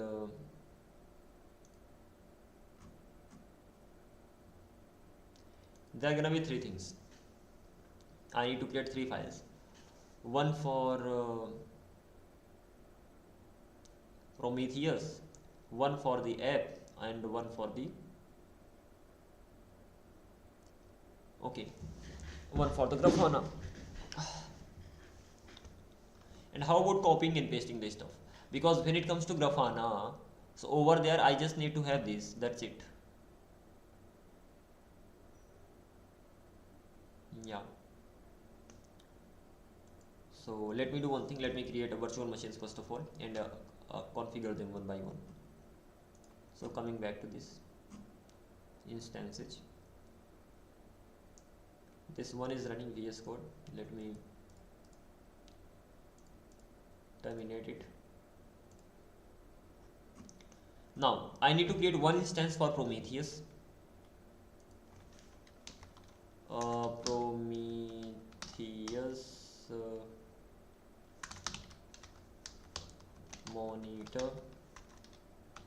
monitor. Okay, so this thing is done. Select Ubuntu and let me select with T32 CPU and all, and key pair is gonna be this, and allow HTTP traffic from the internet.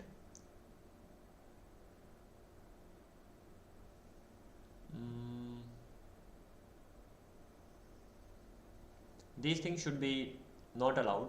I have to just simply change one thing, and that is port, inbound credentials at port 3000 or something. Okay, so this much is done. Let's launch this instance. So the first one is launched. As per the need, we will be just simply changing what? We will be changing the inbound rules, but for now this should be enough.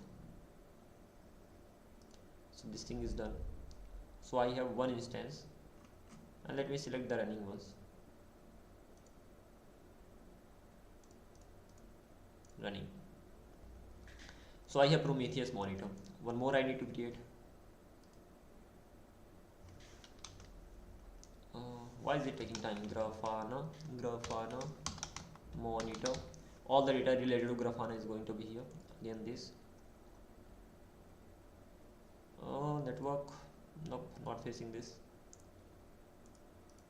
Never mind. So let me make it T3 small.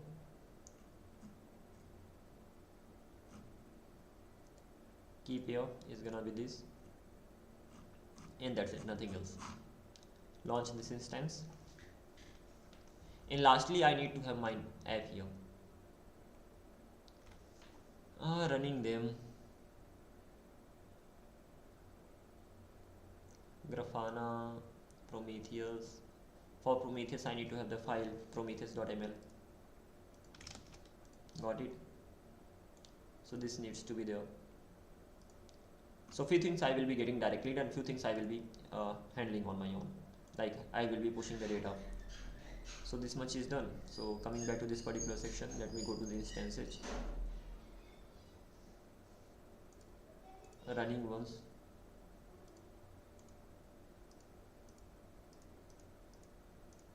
Now this is fine. So one more I need to create. Actually I have Prometheus monitor, Grafana monitor, and one more that's gonna be app, Node.js app actually. Node.js app, and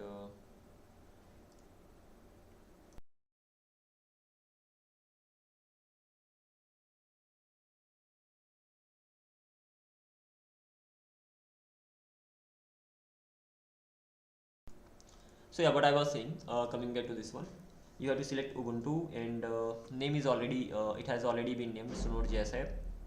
And apart from this particular thing, T3, let me make it a T3 small, and this should be Vipendra AWS key, and overall things are fine. Do I need to send request here to HTTP and HTTPS request? Not really, because I'm not using Nginx, so there's no way of doing this. So let me simply click on launch instance. So this will be launched as well. What is the next thing? Let's see. All and running. So right now I have three of them running. I have my Node.js, I have Grafana, and I have this. First of all, inside my Node.js I have to run the Node.js app. But before even that, let me configure Grafana first of all. Should be enough. Yeah. So let me continue with this. Copy it. And what I'll actually do, I will SSH into my machine. So cd download and SSH. I'll actually have to make it sudo.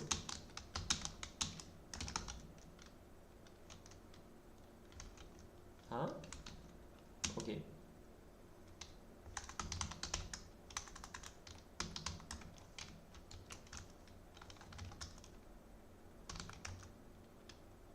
Permission denied.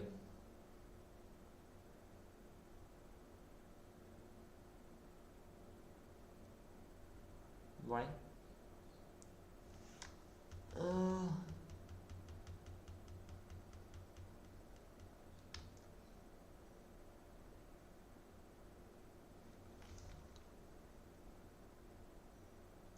I should be able to enter Ubuntu this permission denied public key.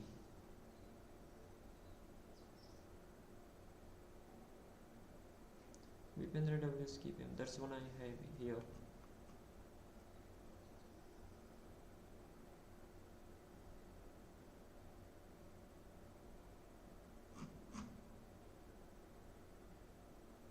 Why is that happening? How about the another one? Will I be able to SSH into other machines? I'm not able to SSH into this one. How about inside a Prometheus monitor?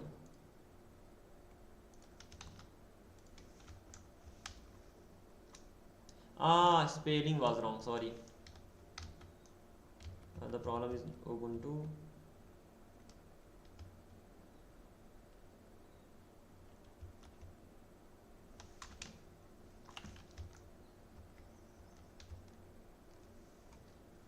The problem is not with this, the problem is with the name, and the name is Ubuntu.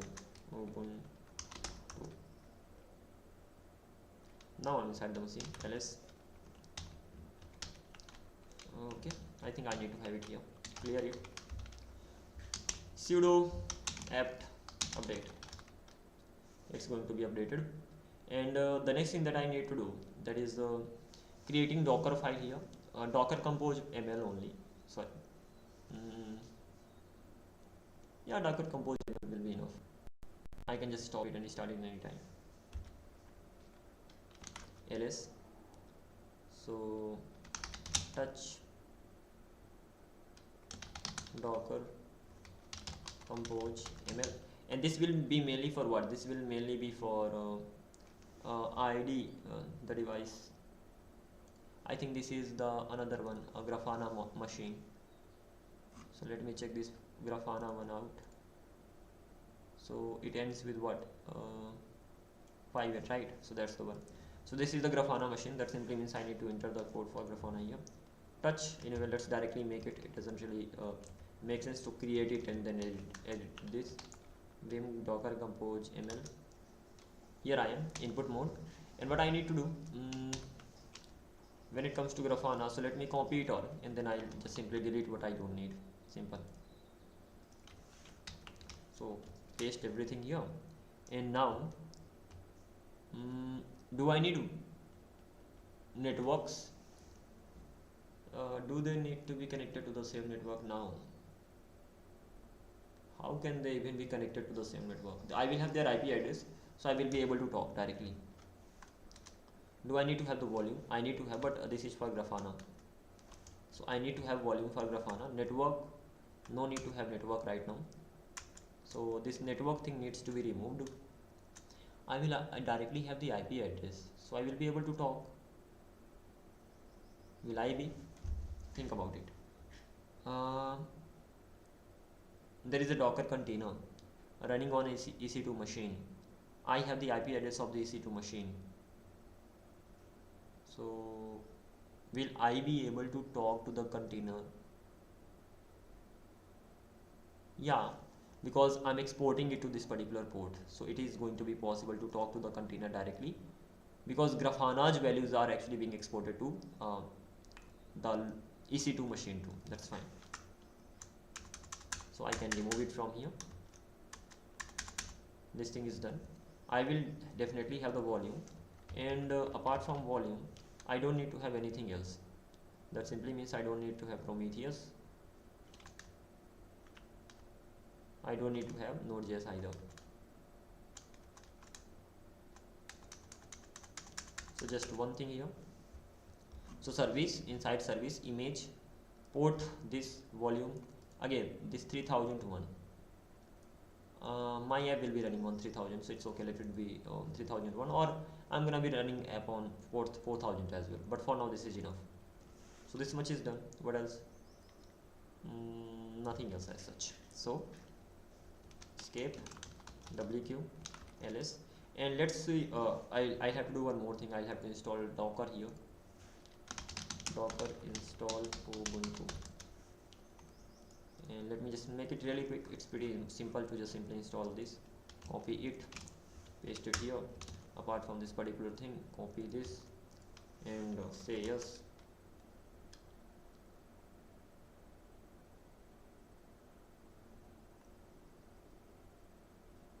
This thing is done. Apart from this particular thing, I'm gonna be installing docker now. Interesting.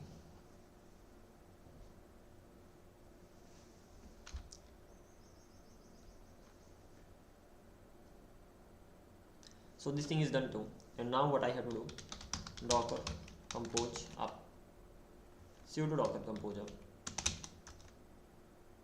So it will pull the Grafana image, and then it will say just simply start it, and that's it. I already have the volume, so it will never ever change, and it will keep running. Hopefully it will work. Let's see.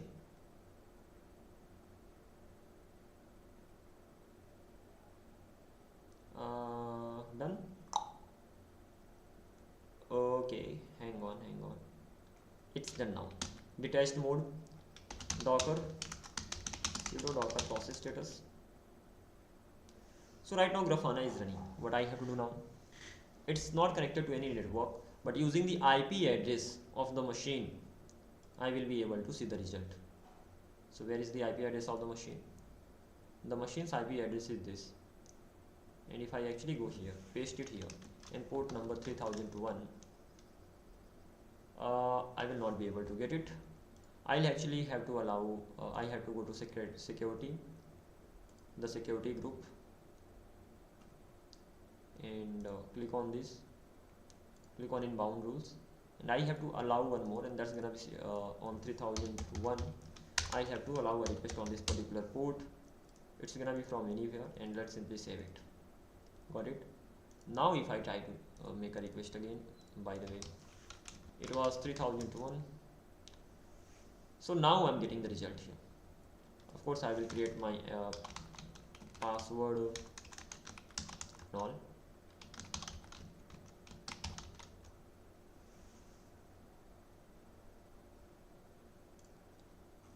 Great, I'm inside this, and if I open the same thing here on my Chrome,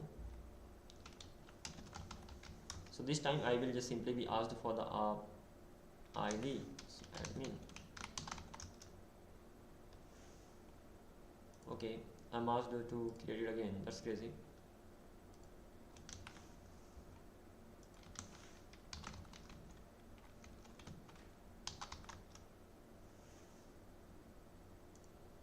So ultimately this is just the beginning. Okay, what else? Don't do anything right now. It has been created, that's great. And the next thing that I want to do, let it be here. I'm gonna be running Prometheus inside the container. So to run Prometheus inside the container, let me exit from here. This is done for right now. It's time to check out the Prometheus stuff. So for that thing, let me even close this. Sign in again, literally. Okay, never mind. Coming back to this one, let me click on instances, and this time I'm gonna be selecting the Prometheus device, copy the IP address from here, and simply replace it with the Prometheus one. Yes, and done. Clear it. And next is that I'm gonna be installing Docker here as well in this particular machine too. So let's simply run this command and copy the another command as well, and You have to just simply paste it. Hopefully I'm not facing the network issues right now. Yeah, I'm not. So why is it taking so much time? Yes.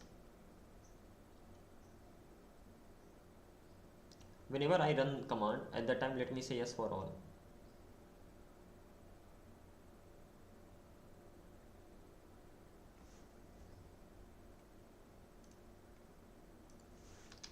How to say yes for all in commands? Yes, like, okay. So let me write again this, but I'm gonna be saying yes for all. That simply means if I say yes, so I will not have to enter yes. I will not be prompted to say yes. It will just get the job done automatically.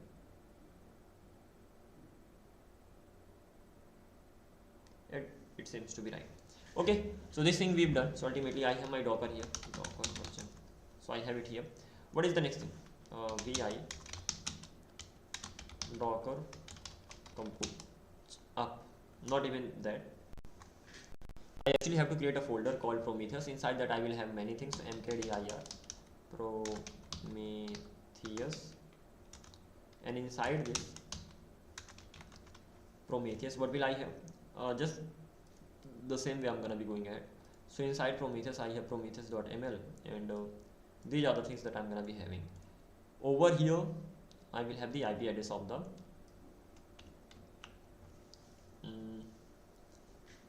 I will have the IP address of what? I will have the IP address of my Node.js app, nothing else. So okay, that's fine. Come back here. Vi prometheus.ml, Prometheus. Okay, prometheus.ml. Let's simply enter it, and input mode, Control Shift V. I've got this here. The only thing that I need to change, that is this, changing the IP address over here. Remaining things are fine. Label is gonna be Prometheus and Node.js monitor. Job name is gonna be Prometheus. Target is gonna be this. So this is the only thing that I have to worry about. So let me go here. Let me select my Node.js app. I need the IP of that. So Node.js app, this is the one. This is the IP address, and I'm gonna be just simply pasting the IP address over here, and this should be fine. Done. And let me save this. Cat prometheus.ml. I have this here, and cd, and it's time to create what? It's time to create Docker Compose file. So vi Docker Compose .ml, and input mode. I'll actually just simply copy and paste everything. So Docker Compose ML. I don't need the Grafana section, but let's see. Whatever I don't need, I will be removing it. Paste everything here. Do I need volumes? I definitely need the volume, but I don't need the volume for Grafana. So it's gonna be like this. Network, I don't need any network as such. Grafana section needs to be completely removed, because this is the EC2 machine for the Prometheus. Do I need to have monitor here? Not really. So network, doesn't need to connect it to any network as such. So this thing is done. I definitely need to bind this to this. Even I have to bind the volumes as well. So that is, the data volume, Prometheus data, that is fine. It will be running on port 90990. Image will be from Prometheus, that's fine. And I need to remove everything else from here.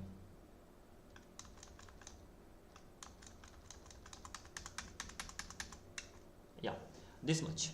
Anything else? I don't really think so. This is fine.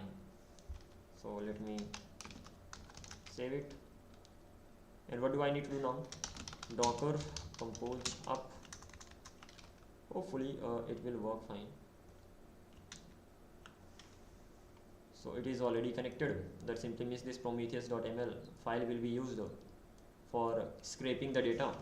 So if I say docker compose sudo docker compose up. Even Prometheus will start. It will not be connected to the Node.js app because of course Node.js app is not running at all right now. But let's run it in the detached mode and see the result. So time to get the IP address of my Prometheus.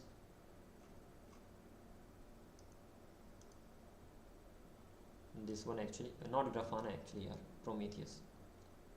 Grafana I have already checked. This is the Prometheus monitor. Copy the IP address, come here, paste it here. It is actually running on 9090 port. Run it. I will not get any result. Why? Because I am not allowing the request at 9090. So what will I do? To do it, I need to go to the security, launch wizard, and here I have to add one inbound rule, that is gonna be custom HTTP, custom TCP will be on port 9090. Let's allow it from anywhere. And this is just for the testing purpose. At the end I will simply remove everything. So this thing is done. So now if I make a request, okay, now I'm getting the result. As I'm getting the result, if I check the status, target health, I'm seeing HTTP 3000 this matrix context deadline exceeded. Ultimately this does not exist. It is not able to find that. So what do I have to do now? The last thing that I have to do, that is actually running my app inside the EC2 machine. For doing that I will have to even push it to the GitHub, because I cannot keep copying and pasting everything. So exit. So this is the app now that I have, and inside the app, let me just do one thing. This is the app I have, right? Let me copy and paste it. This one, this is gonna be Node.js app, mainly because I have to remove many things from here.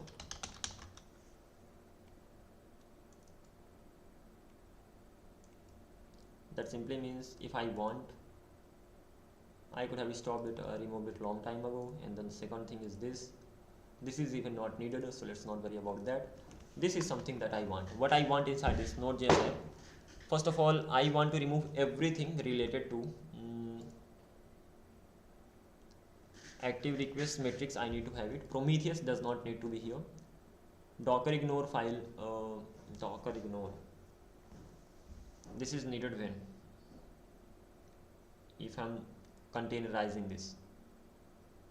I do need to containerize this, so I need to have it here. I don't need to, I need to have Docker compose ML file as well. I have to have this as well. So overall things are fine. From this, what will I do? I will remove these two things. I will only have my Node.js app. Build, first of all I have to build this, then 3000 monitor. Network, I don't really need network here now, so let's simply keep it like this. Volumes, even volumes are not needed, so let's simply keep it like this. So this is gonna be pretty simple. I'm gonna be building this, and then I will simply run it on a port, and that is it. Fine. And the next thing that I will be doing, I already have it ignore over here, so keeping it simple, I'm gonna be pushing it to the GitHub. So let's create a Node.js app, and again that is going to be just for testing purpose, because at the end of the day I will be just simply saving the code that I had earlier. Coming back to this, let me go to GitHub.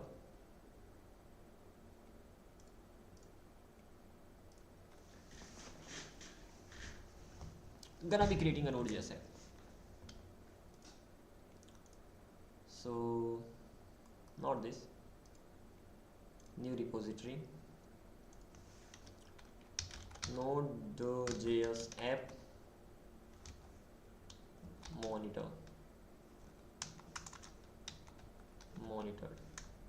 Okay, monitor, that's fine. Node.js app monitor. The name doesn't really matter because we will be tackling with IP addresses rather than the name and all. So okay, it will just simply tell me that I'm working with the monitoring stuff and all. Let me simply click on create. Once done with this,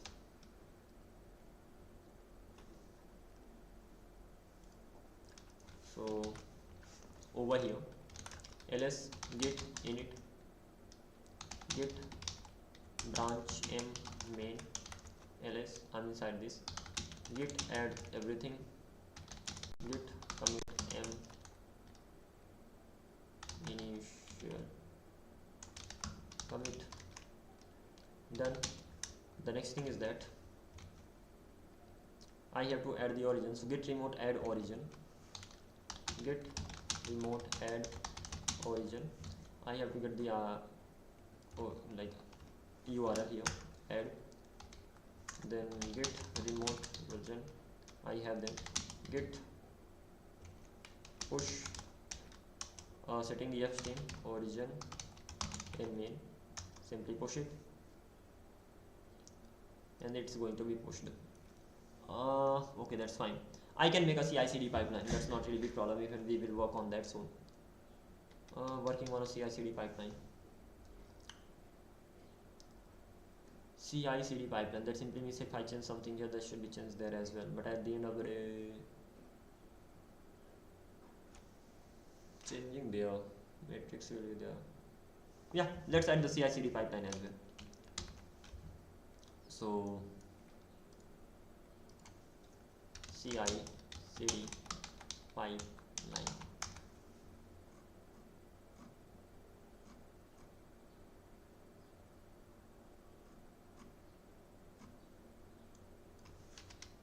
How to write a CI/CD pipeline.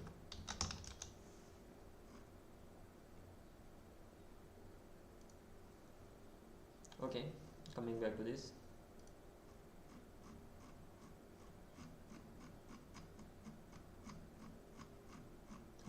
Isn't there any code?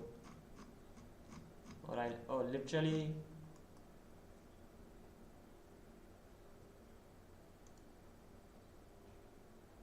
I'm just looking for a code so that I can copy and paste this stuff, nothing else. I think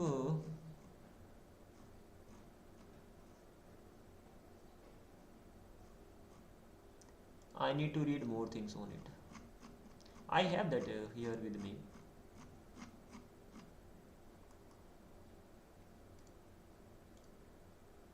Let me do one thing. Let me directly get the CI/CD pipeline. CI/CD and explain this thing to you. The thing is that I still have to practice writing CI/CD pipeline because I'm able to understand. So whatever that CI/CD pipeline does, I can explain that. But when it comes to writing, so I'm not good at that. So I have to practice writing CI/CD pipeline properly. By the way, coming back to the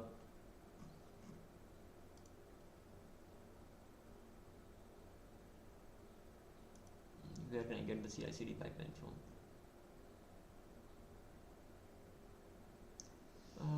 CI/CD pipeline. CI/CD.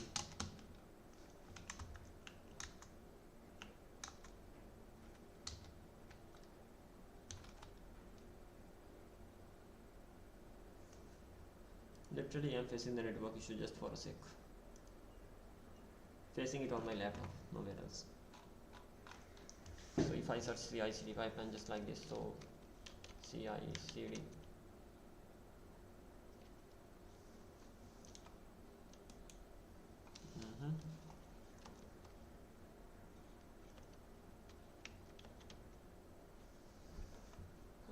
Okay. This is insane. Let me reload this first of all. It's not working as expected. And as for this one,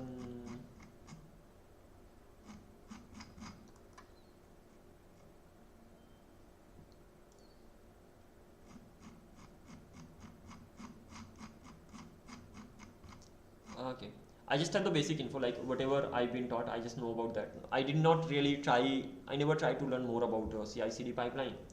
And the example that I already have saved in my notes, that even works. So let me go with that particular example. And later, this is not working.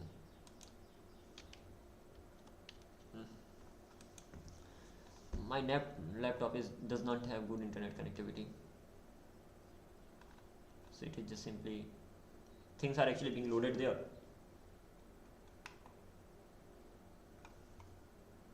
And because of that thing, it is just malfunction. Coming back to this one, let me go to my Notion here on my desktop. I thought of getting it from there, but the thing is that facing the network issue, and because of that thing doesn't seem to be working. CI/CD.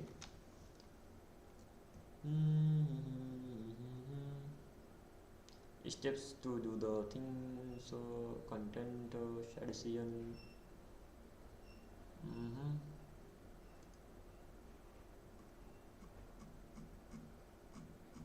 So this is the CI/CD pipeline that I have, and there are two ways. First one is that you are actually going to be using actions and all and just getting these things done, and the another thing is that you are actually doing everything manually, and I had both of them if I'm not wrong. So branch, check out PNPM if I'm actually using PNPM in that case.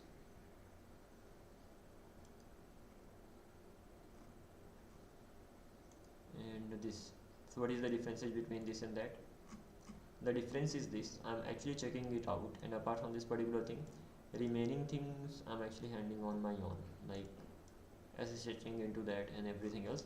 I'm gonna be going with this way. I will explain exactly what this does, but yeah, as I said, I understand this, but when it comes to writing this, so I still need to practice. So what I need to do?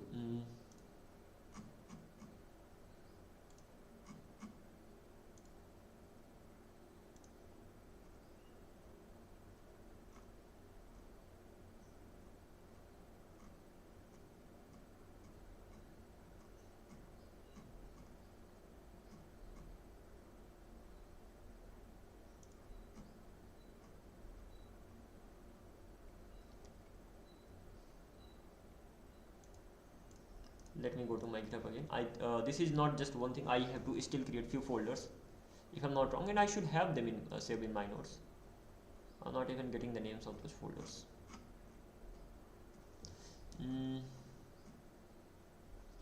ML files for CI/CD staging. That's fine, but what is the right path?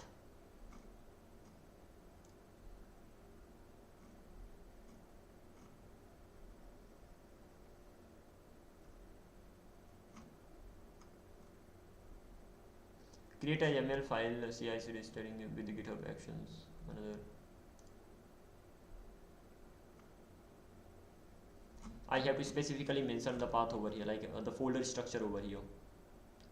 ML files for CI/CD, that is okay. Domain nginx, redirected to the URL. Steps to remember.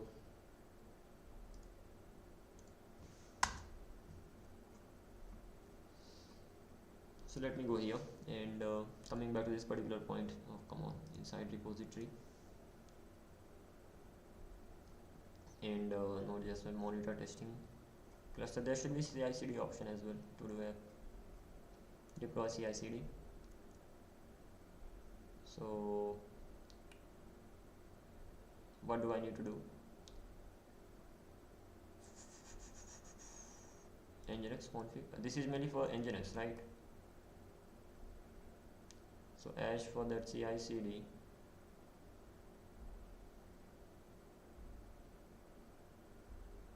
I don't have CI/CD stuff here. Interesting.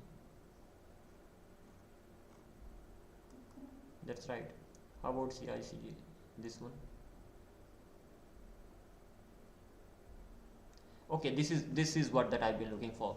So you have to create .github workflows, and then inside that you will have your ML file. Oh, so .github/workflows. Let me have it inside this as well. So .github/workflows/cd staging.ml. This is the right path. Workflows, right? Workflows, yeah, GitHub. Fine, let's continue with this. So what I'm gonna be doing here, for creating the CI/CD pipeline, .github/workflows slash I have to create a CI/CD pipeline. So CI/CD.yaml, paste it here. test is the name here. Coming back to this one, cd continuous deployment, or let's name it cd.ml. That doesn't really matter what name it has. So cd continuous deployment.ml, something like this. Coming back to this one, deploy to EC2 machine. Yeah, that's fine. It will be push on branches on main. So whenever push happens on the main branch, this at that time it will be on. What the job will I be doing? Name push to EC2 machine will be running on this particular Ubuntu. I will even practice writing it, but for now let's continue. Name, check out the code. Actions, check out 3. This thing is fine. Execute private SSH key. That is already saved. No need to worry about it on my GitHub. But here I will have to save it separately. Okay, never mind. So checking out the code, execute the remote SSH using SSH key. So Apple Y I'm using over here. Host machine. What is the name of the IP address of the host machine? So that is going to be instances Node.js app. Copy the IP, paste the over here. So the IP of the machine is going to be here, and then username Ubuntu, key is gonna be this. What it does, that it will just simply using the private, because if you want to push to the EC2 machine, so you will have to SSH into the machine, right? And for that thing you are having to use the secret as well. Passphrase use only when required. Well, I don't really need this. Passphrase not quite required right now. Script, yeah, the script simply says what you want to do. Set environment, exit immediately if command fails. That's okay. Load a nvm and switch to Node.js. Node will be installed inside the machine. That is okay. Nvm dir, and if node exists, if node does not exist, then simply install that. If that exists, then simply call if, and at last simply load the bash file. So it simply loads the kind of scripts for the Node.js. So ultimately what does this part of thing does? First of all, it installs the Node.js if that does not exist, and after that it just simply runs the script, nothing else. Again, you can dig deeper into it, but this is just here. Coming back to this one, cd, I don't have to cd, so let's simply keep it simple like this. And inside that particular machine,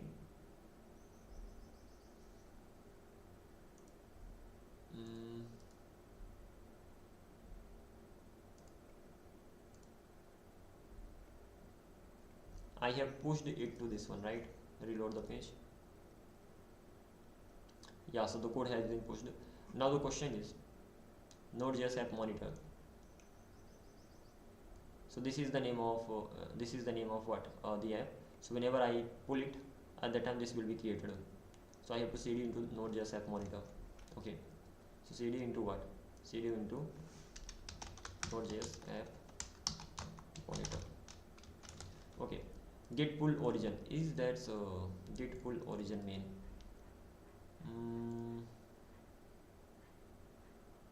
Go into that particular folder, git pull origin main, that's fine. Install dependencies. So install pnpm dependencies. Do I need to do this? No. What am I using here? I'm using bun. That's gonna be problematic, because when you are using bun, you will have to just go with some other steps. Some other steps in the sense,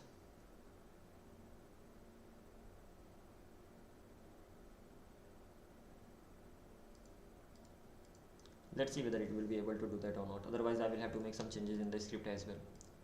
Okay, apart from this particular thing, what else? npm install this. So bun install.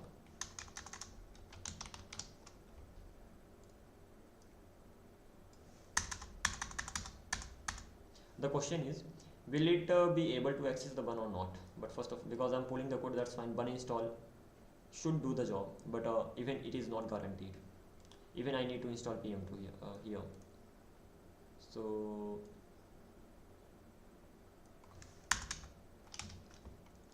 most of the time bun is responsible for running that, so even that will not be problematic, but would be better if I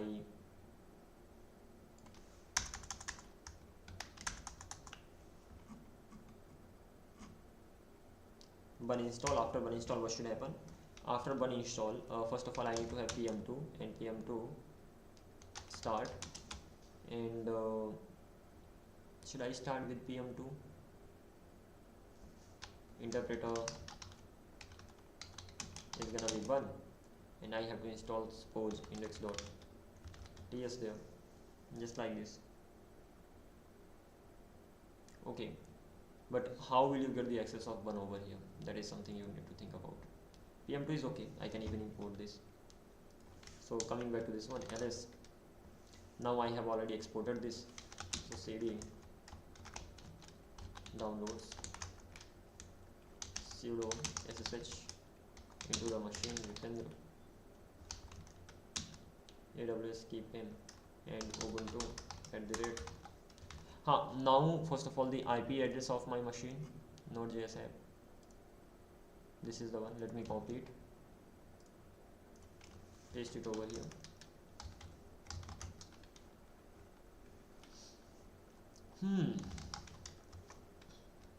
Yes,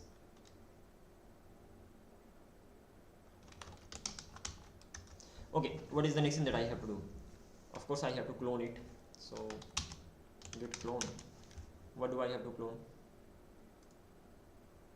I have to clone this repository.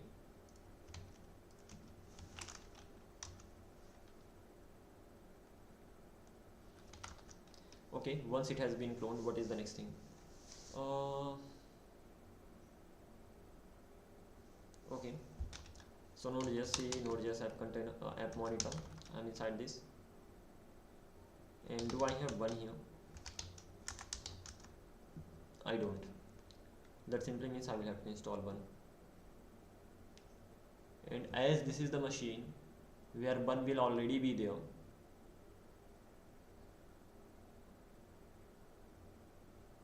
I'm already installing it 1 inside there, and because even installation of 1 is gonna be quite crazy. So what all this script is handling, so ultimately when it comes to this particular script, so it is actually installing node.js if that does not exist, right?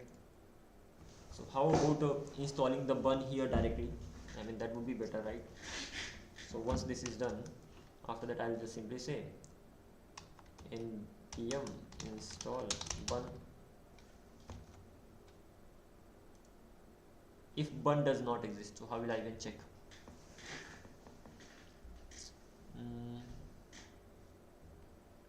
Or no need to even do that. I can just simply say that bun is directly gonna be there in the machine. What is the use of installing bun over and over? So npm version, do I have that? I don't even have node.js here. Interesting. So let me get node.js, or simply install whatever you need. You need node.js, right? So node.js, download it, copy and paste, that's it. So ultimately node.js is going to be installed. What is the next thing? You have node.js, you need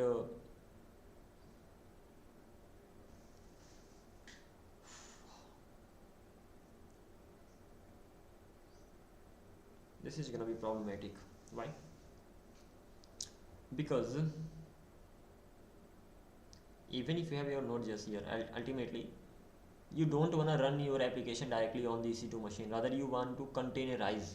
Is this even required, containerizing this stuff? Right now this is not needed. Earlier this was needed because you had to talk to the containers.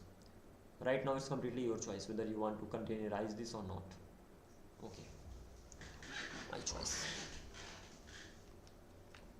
And what was I doing here earlier when I actually containerized this Docker file? So at that time I directly got the image of bun. So when I directly got the image of bun, so at that time I don't really need to worry about anything. That simply means container will have one image. That simply means container will also have the node.js. So it will be able to run that directly. So how about this? Even in that case, node.js is also not needed. Sort of. If I'm containerizing this, so I just need the container, nothing else. So for that thing I need my, of course, Docker. So let me go to the virtual machine, paste it here and copy this one as well. So this way what will happen, I will directly get the image of the bun, and once I have the image of the bun, so I have to just simply containerize this and it will run. I mean, hopefully this should happen. And when I'm containerizing this and running it, at the time containerizing the stuff and running it inside that. Okay, that's great. By the way, you should ideally not do it, you should be running it directly, but let's do it this way. I'm gonna be containerizing the whole app as well, will be running inside that. So ultimately it's gonna be running inside the container instead of running directly on what, or let me do it both the ways. Oh, that's gonna be crazy doing it both the ways. Okay, so this time I'm gonna be running it inside the container. Later on I will be running it directly on the machine. That would be better job. Okay, so what is the next thing? The next thing is that I already have my Docker. Do I have that? I have CS for all here. And once I have my Docker, what is the next thing? The next thing is that I got it here. Now I have to containerize this.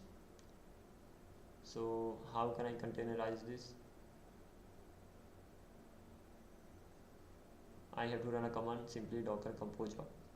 It will do the job of containerization, right? Because most of the things are already written.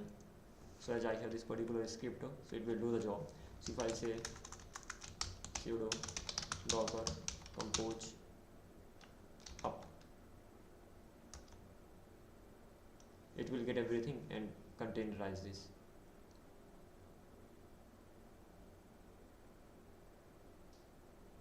So the question is, the next time when I make some changes,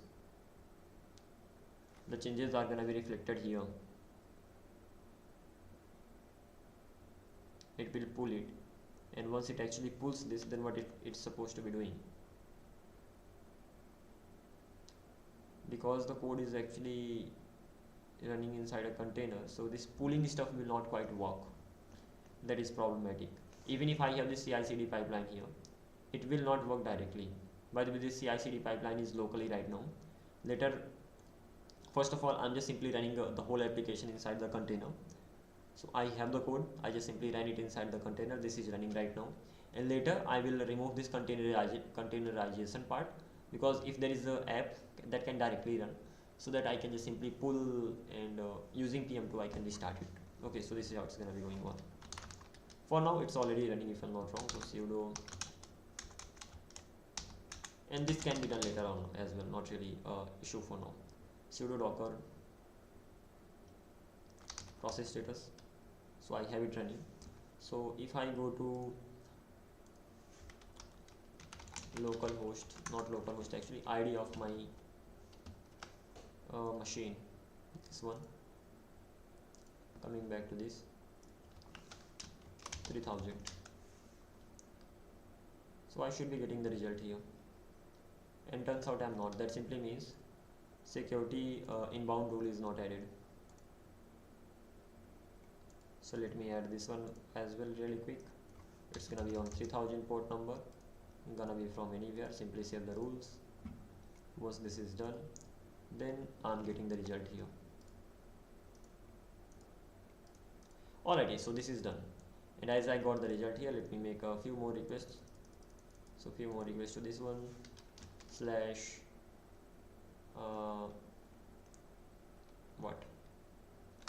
users, few more to this one as well. Now the question is, all of them are running inside the containers, right?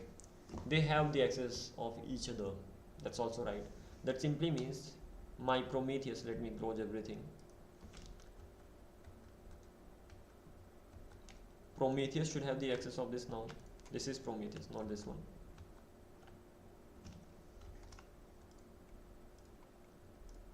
So I have my Grafana, not this.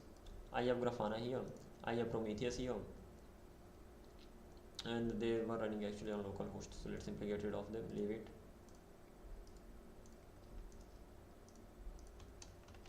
www. So I have my Node.js app running inside the EC2 machine. I'm able to access it using the IP address. Similarly,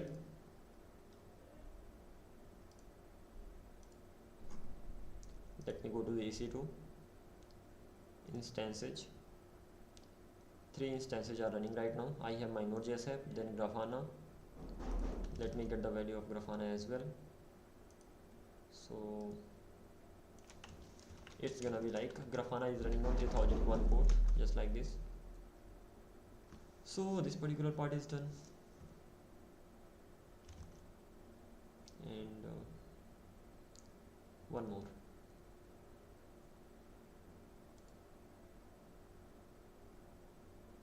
Prometheus is running on 9090 port.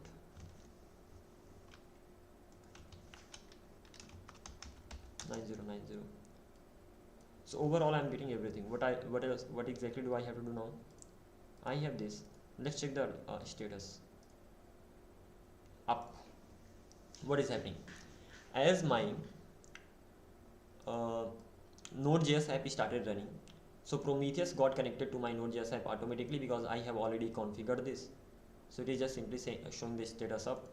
That simply means if I come here in the query section and look for HTTP request total count, so I will be getting the requests that I made. These are the requests that I made, and this is the graph. Let me make more requests and I will be getting more results. So this is how I'm gonna be going ahead. So ultimately how many requests I made, these are the requests that actually got made here, and I'm getting the result. Apart from this particular thing, now I have to configure it inside this. So let's click on connection, add new connection, Prometheus. And the thing is that right now our app is running inside a Docker container, and the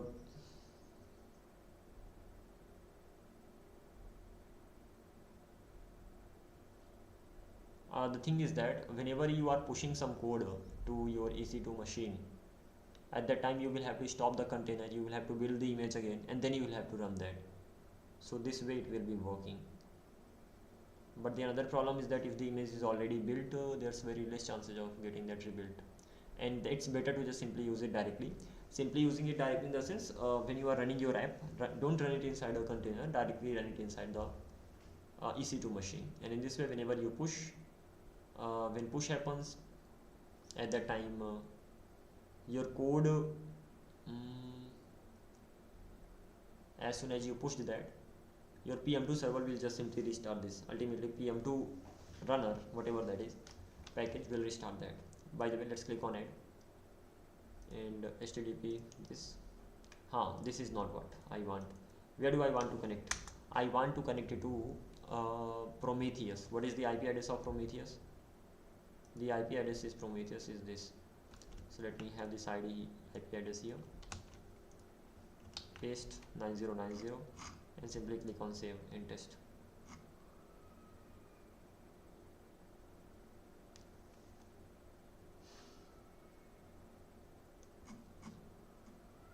Sorry, let me remove this part. HTTP and this IP address and something like this, and port 9090, somewhat like this. Save and test. So okay, it got connected. Coming back to this, go to connections, view the data, build the dashboard, add visualization, select this, and add a total number of requests, some as well if possible. Run the query. I'm getting this result over here. Total number of requests. Simply save it. You will have this dashboard over here, and save the dashboard. So you have one dashboard right now. Okay, let me create some more. And this time what is happening, that you have your EC2 machine, your Node.js app running inside the EC2 machine. You have your Prometheus running inside the EC2 machine. You have your Grafana running inside the EC2 machine. So in this way, all these applications are actually running inside the EC2 machines. Having said that, even Prometheus and Grafana, you can directly run them inside the EC2 machine. You don't really need the container. sorry, but it's okay if they are containerized. We don't really lose anything, and it's even easier to just maintain the stuff when they're inside the container. Ah, I'm suffering a lot. I feel like sneezing even more, but never mind.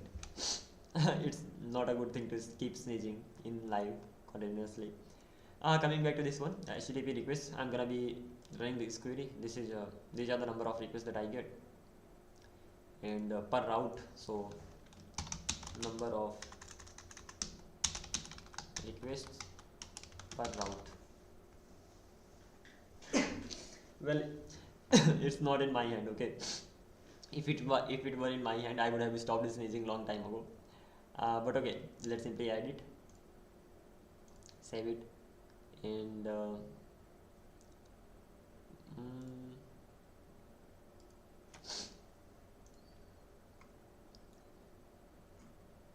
I've already done this, right?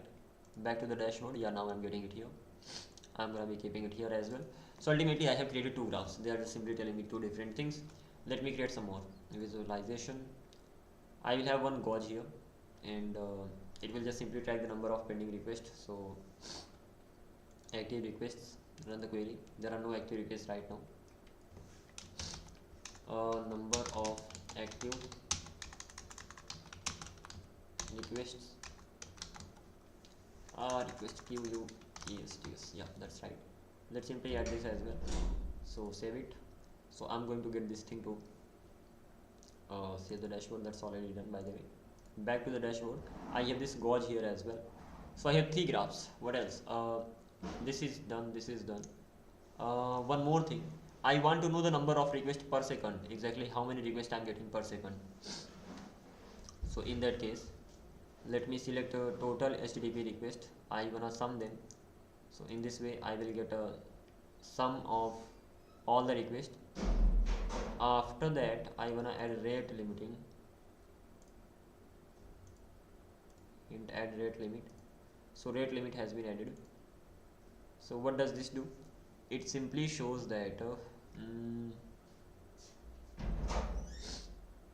at a time how many requests you got from that particular route, and then I wanna add sum as well. So sum. So in this way, I'll know about everything. So these are the number of requests I got per second, around 0.02 or something, and by default it is 0.06. Yeah. So these are the number of requests that I'm getting per second. How about if I want to check it per minute?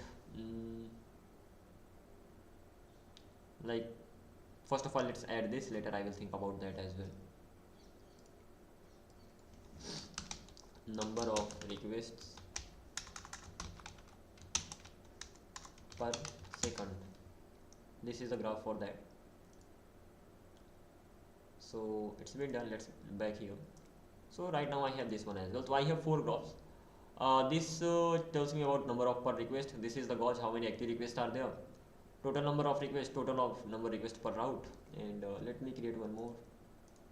Now I want to see the number of requests per minute. Like in a minute, how many requests I'm getting. Okay, how can I know that? Per minute, per minute, per minute.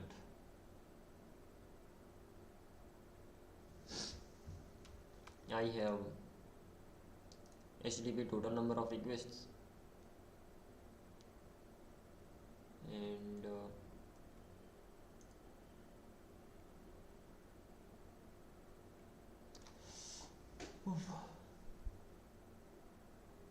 I even have this total request duration millisecond, and this ultimately it returns me average time to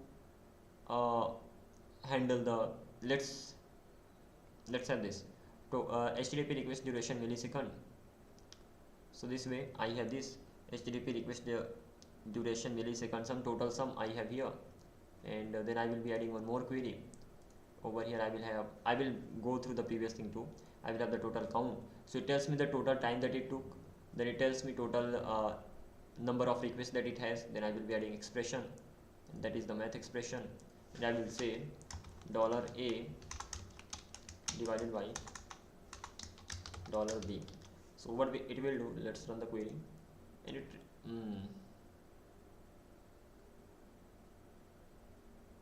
I have to add them too. So for all types of requests, and ultimately it returns me for this as well. That's okay, fine with this. mm,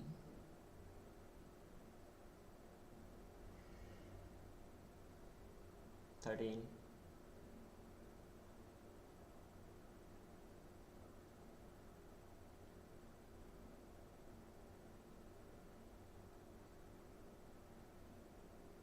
So what am I actually doing? I'm dividing total time divided by total number of requests.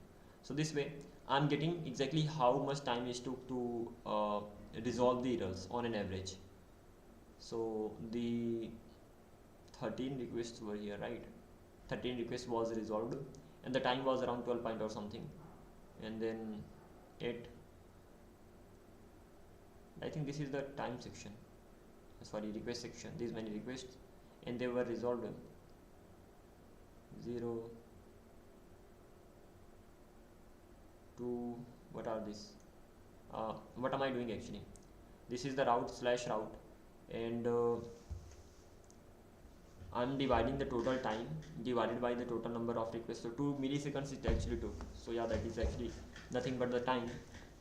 So ultimately if I go to this top one /users to 13 milliseconds, how about the CPU?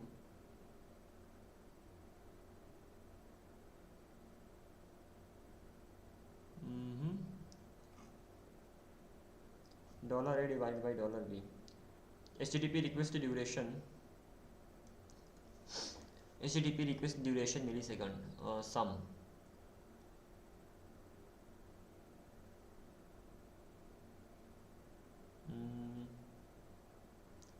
So total time that I got. What is the issue with this? Let me go here directly, and not here actually. This is the application, right? Let me go to matrix here. So these many requests I got. Total duration it took 2 milliseconds. There was only one, so one was handled in 2 milliseconds. These many requests I got. Total milliseconds it took 3. These were the requests, so just dividing it.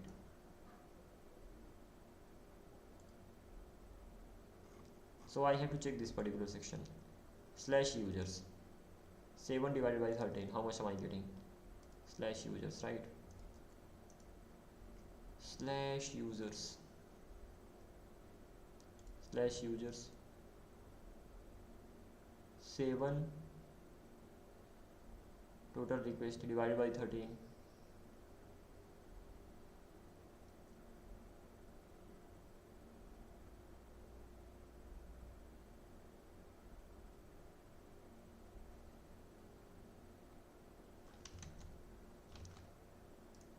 Mm. 304 status code, and users get, and this thing 6 requests were resolved in less than 0.1 millisecond, and 13 requests were resolved in less than 5 milliseconds, and ultimately there's been totally took that is 7 millisecond, and there were 13 requests. So if I actually check this thing out right now over here, so how does it? So 304 /users method get Prometheus this particular stuff. Checking this particular thing now. So this 7 divided by 13, how much will it be?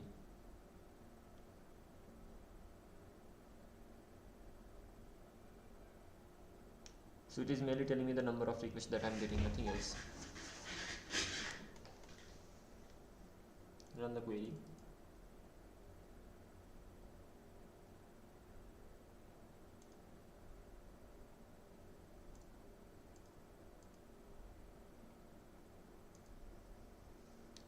$A by $B math.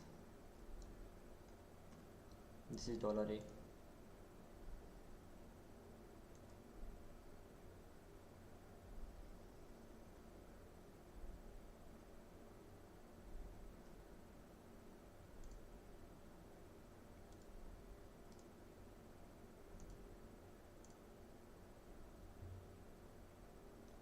Seven. What does this actually tell me?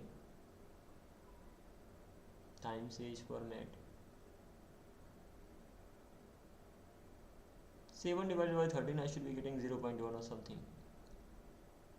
The average time that it took. But I'm not getting the average time, I'm getting something else altogether. Stat bar chart. Now what is this?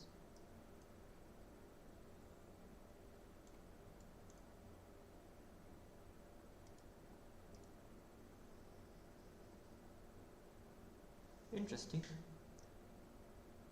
Table. Why is it getting disconnected? Connecting again, that's okay.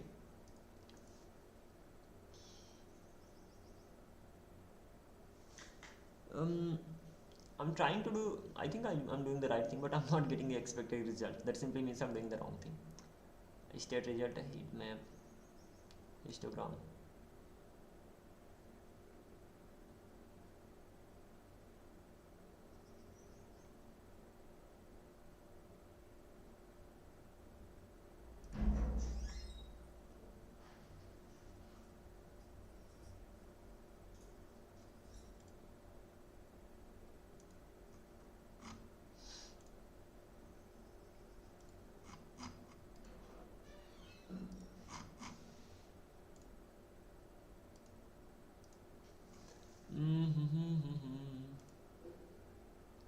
This is how stat look like.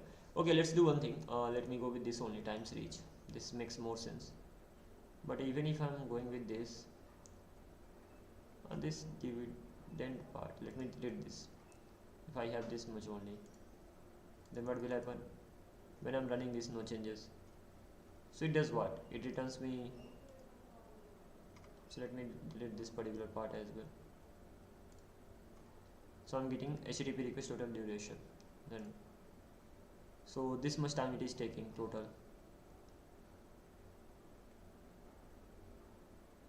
Seven is the amount of time that it is getting, right? The slide. So total is the time 7. 7 is the amount of time, and 13 were the requests. So coming back to this section, this is the total number of requests it is getting, and let me have only for one more for now. So the label is gonna be, actually route is gonna be /users, and let me run the query so that I get only 1, 7 and 0. After this, what else? After this, I can edit together too, I mean the different ones. No need to edit, let's simply go with the route, and I have the total time that it took, that is 7 milliseconds. Let me add one more query, and that will be total count, how many requests were there. Let me add this as well. The route is gonna be /users, run the query, then I'm getting this. So there is a difference. This is 13, total number of requests, this is 7, total number of total time that it took to handle those requests. What will I be doing? Now I will be doing one more thing, and that is math $a divided by $b. Let me run this query, now. So here I'm getting the time that is 1 millisecond. This. Let me hide this. Let me hide this. I just want this, but I'm not getting this. Route /users. Run this query. This is just a mathematical operation. In that case,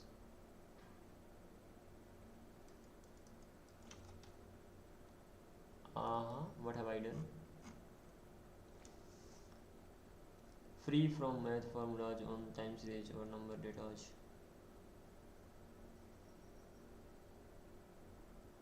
How can I divide them?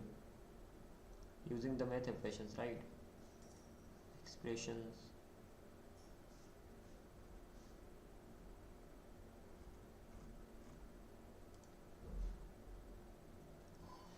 I add a query that gets what?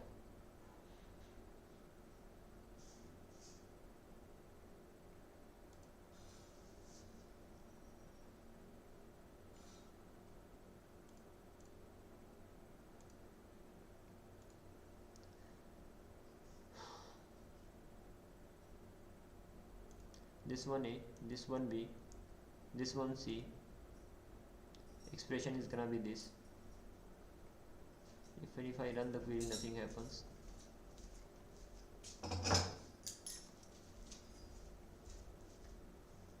Oh, I'll have to take the help of AI over here. Why it doesn't work?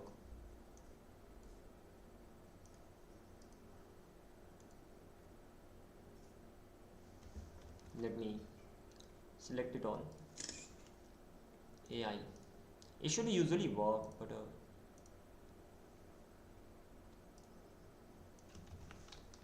I want to know the average time to handle the request. Why it doesn't work? Grafana. I know I'm not good at this at all. Like what is that thing called? The query prom QL. Because of this UI part, I'm able to just simply get the stuff done. Otherwise, as for knowing the prom QL, I don't even know that well. And even I'm learning how to work with the UI. You are very close, but the issue is how Prometheus matrix must be used to calculate. Right now, this does not work. So correct way. Rate HTTPS duration route 1 millisecond. Rate HTTPS route 1 millisecond. This gives average of duration, request duration milliseconds. What's the from $sum, total time spent, dollar count, total number of requests, average total time in this. But since both are counters, we must use rate. Rate this. This gives average latency per second window. So I need to add the rate there. Okay, let's do that. So in this particular section, hint add a rate, that's added. Add rate, that's added. Run the query. This is the result that and what is this? This is the average time, 15 minutes.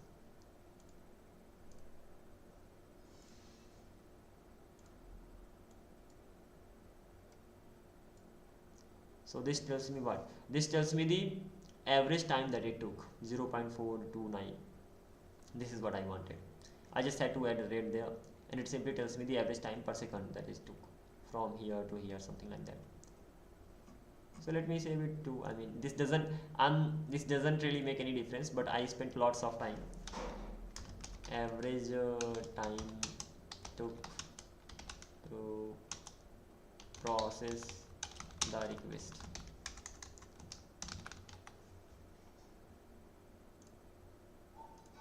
So ultimately it took 7 milliseconds, and average time it took 4.429 to just simply process them. If I just calculate it by 13, 4.429 multiplied by 13, calculator, 0.429 multiplied by 13, it should be somewhere around 5.7. 5 on this, 1 is missing. What was the name? 4.429 multiplied by 13. It is around this much. I had 17 requests. I think it is per second or something. Okay, this much is enough for now. I know about the from QL and the Prometheus, Grafana, able to just create some basic graphs. I know I'm not good at this, so but still able to create some graphs that makes the job, I mean, it enough for me for now. And lastly, I'm gonna be adding one more graph, and that will be the graph related to the what?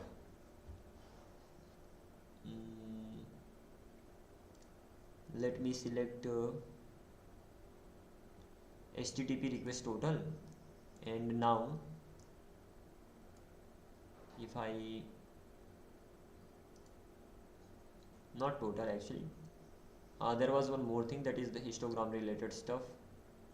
HTTP request duration some bucket, HTTP duration bucket. So I'm gonna be selecting this, and this bucket tells me what? This bucket tells me uh, the time it took to handle the request, right? So this is how it's gonna be quite crazy, because at the end of the day I'm being told about what? Less than infinite. Let me select this. So less than 3000. So let me go with the 55 milliseconds. This okay. This is what? This one is come on here. Yeah. So less than 5 millisecond. So the request slash users got resolved in less than 5 milliseconds. So 6 requests got resolved in less than 5 milliseconds. Then these many requests got resolved in less than 5 milliseconds. And this is how it goes. Add sum. Then run the query. No data. Remove sum. Add quantile.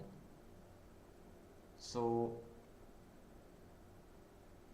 less than, first of all there is limit, rate limit, less than, and quantile is 95%. Run the query. There is no data. 30 minutes, probably 1 hour, no data as such. So let me remove this and this, just quantile, run it.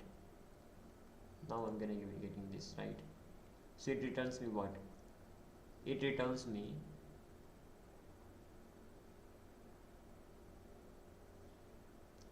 how much time it takes for the 95% of the people. Add quantile. These many things get added automatically, and there's no data that I have.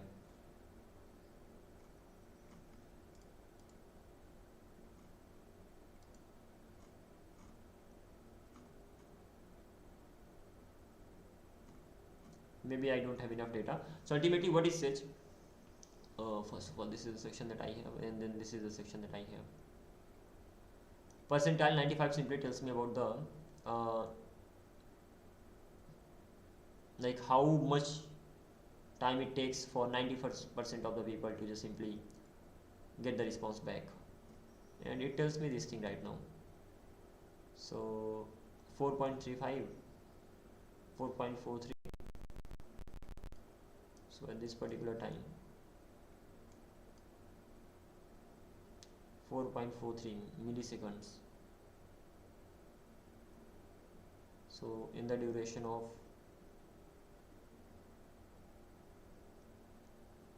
quantile 9.05 0.95 byte, less than, and less than what? Less than,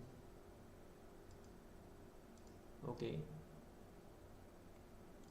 what is the label? Label is less than, and 0.95 some by less than, rate HTTP, and interval. There is no fixed interval, right? For now, suppose there is 0.1 minute. So 1 minute, in 1 minute,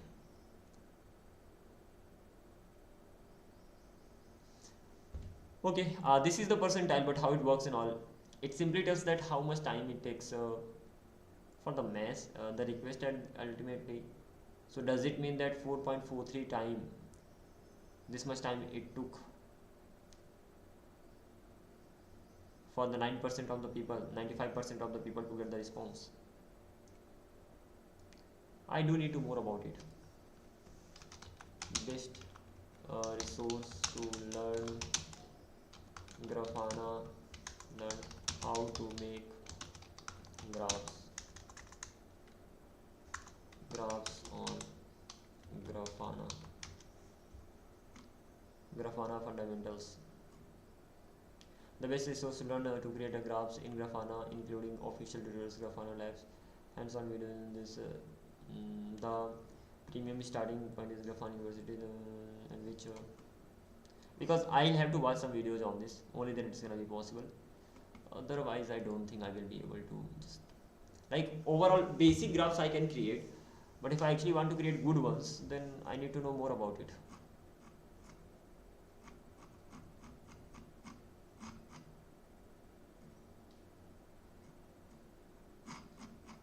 But okay, I think for now basic graphs are even enough. They have even given, they are explaining each and everything exactly how you can get the things done. So it's all about learning the stuff, nothing else. So that's only one thing. Oh wow, such good graphs you can create. uh, you can do actually a lot. I have just basic knowledge of Grafana. Like I can integrate it, but how graphs are created and all, I have just the basic info. So in future I will be learning more about it and I will be getting the things done in a better way. For now, let's simply create this percentile thing too. Let's simply add it. So this is gonna be added too. So this is the percentile stuff, new panel, I can name it.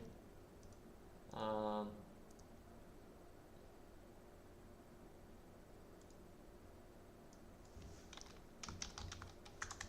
95 percentile.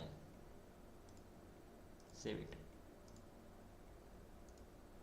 Okay, so this is how I'm gonna be going ahead. And apart from this particular thing, what else? The next thing that I can do here is to set the alerts. So if you come here, come on,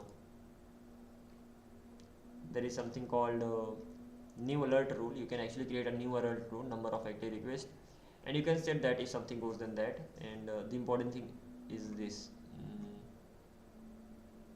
Let me make a rule here: number of active request and number of request active request, and if that goes maybe more than 10, suppose for now. So alert condition should be what? Alert condition should be around 10. If it is above 10,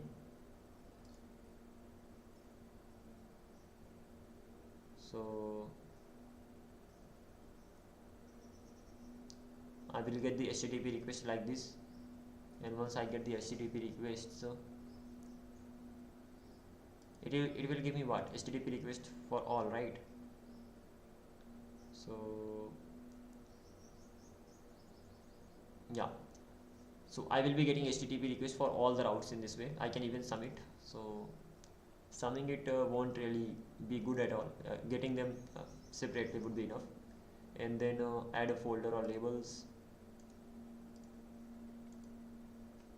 Then set evaluation behavior 1 minute.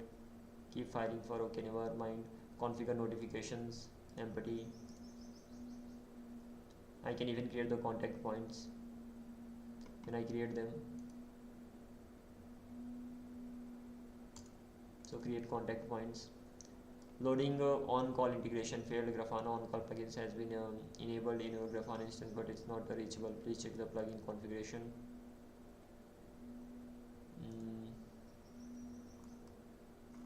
Cancel it then. Coming back to this, save it. There are errors. Please correct and try again. This is set evaluation behavior. Add a folder name. There is no folder. We'll have to create it, and that's gonna be select a folder to save your rule. What is this rule? Alert folder. Create this new evaluation group. Alert group. Again, few things I have the idea about, few things I don't have the idea about. So the integration part is done, getting the basic thing is done, but at the end of the day I still need to learn more about Grafana. This rule has been created. This is normal right now, and come on,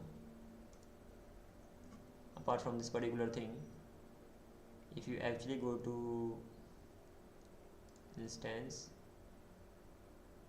contact points, we don't have any contacts. First alert rule, this is the alert rule that we have, and this is normal right now. Apart from this particular thing, we can click on view, and this is the one. History, details, versions. We have set the condition if the request goes more than 10, I should be informed, but I can only be informed when I have context point set, no integration configured, and settings, Grafana built-in.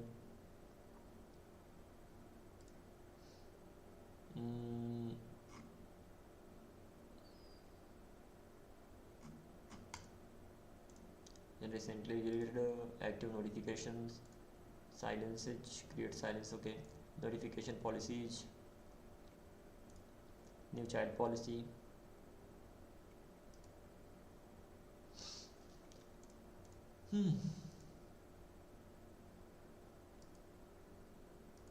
Explore dashboard, playlist, snapshot, libraries. Simply drill down matrix logs traces. Then I have bookmark. I have this start, playlist, snapshot, explore, this, and restricted. This particular section, let me click on this as well. General plugins and data. I think this one I need to have. Plugins correlation. Let's click on this plugin. Oh, from here I can enable the plugin. Now which one? SMTP. Mail. Message. Okay, I think if I just find out the things randomly, that's gonna be the worst thing ever. So it's better to just know more about it and then start looking for the things. I can definitely find Prometheus if I'm not wrong. Yeah, Prometheus Alert Manager. Amazon manage the Azure. This Prometheus Alert Manager. Add.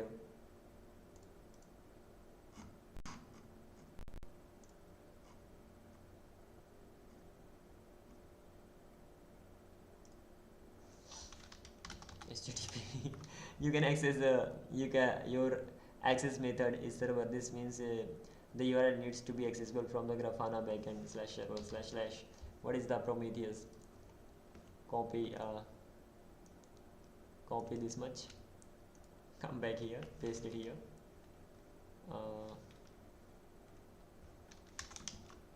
Prometheus is running on 9090. Don't know what I'm doing here, but whatever I'm getting the option to, I'm just simply going with that.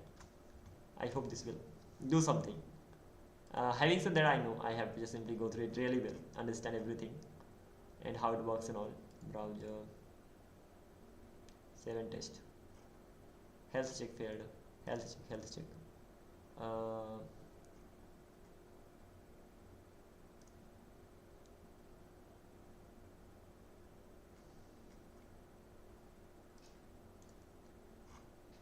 Delete it. What else?